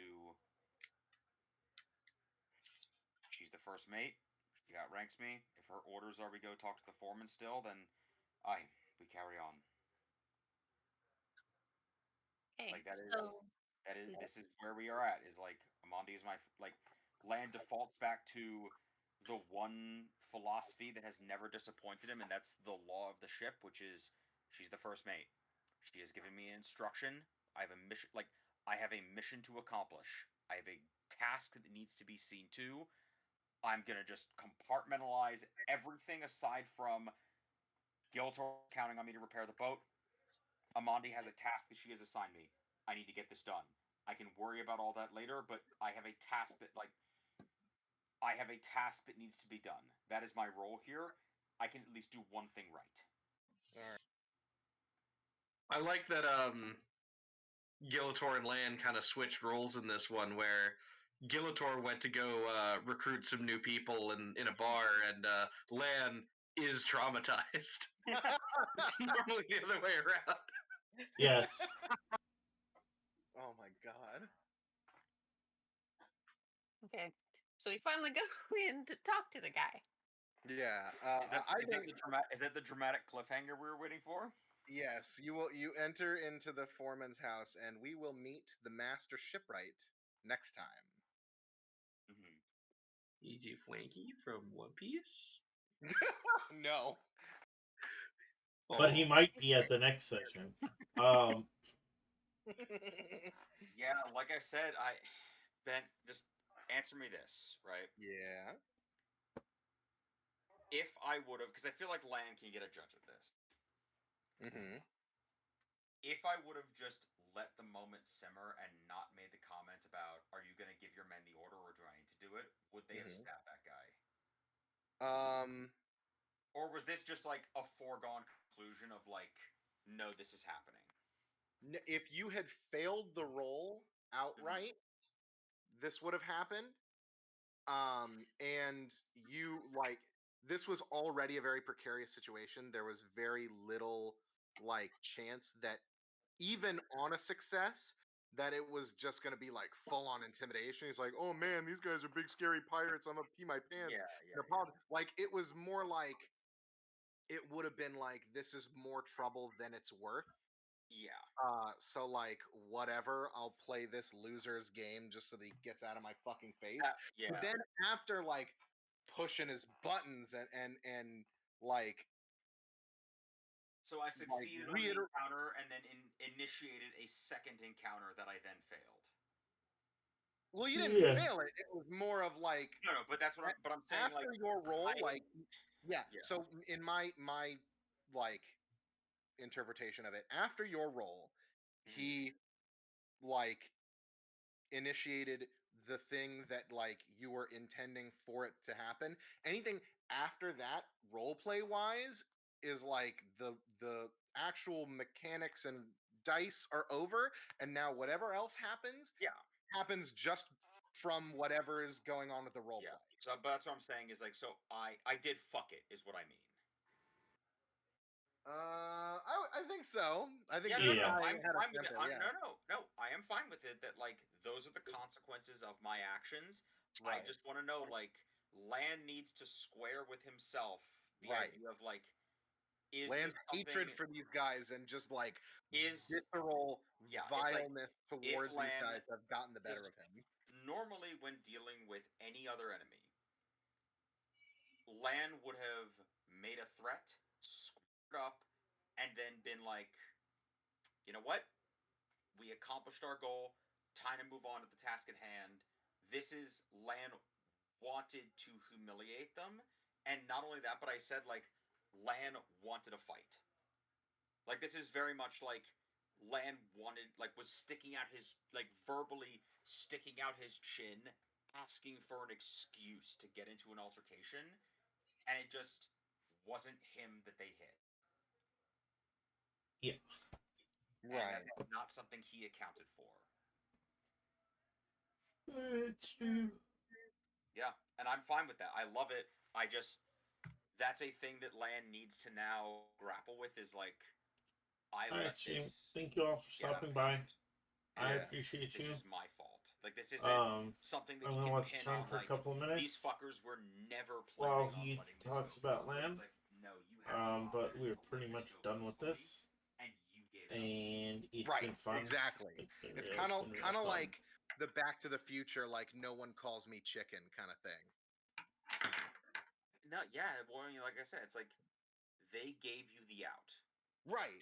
They They were gave you gonna the just option. be like, fuck it, this guy's just gonna cause us trouble. I don't need to fucking send a couple of my guys to the infirmary over fucking nothing, over this guy's what, spitting on my boot, whatever. But like then when like this guy, this no-name commoner spitting on his boot is just like, let's rough him up and teach him a lesson. This like obvious like successful pirate mouthing off to him, he can't have that. Yeah, and it's also, I did go out of my way to insult his authority of saying like, Right. You're not a fucking man. I several times I said like, yeah. you don't have the authority to give your men orders properly, and like, oh, you Right. don't have the firepower to like actually do this. Exactly. Good night, everybody.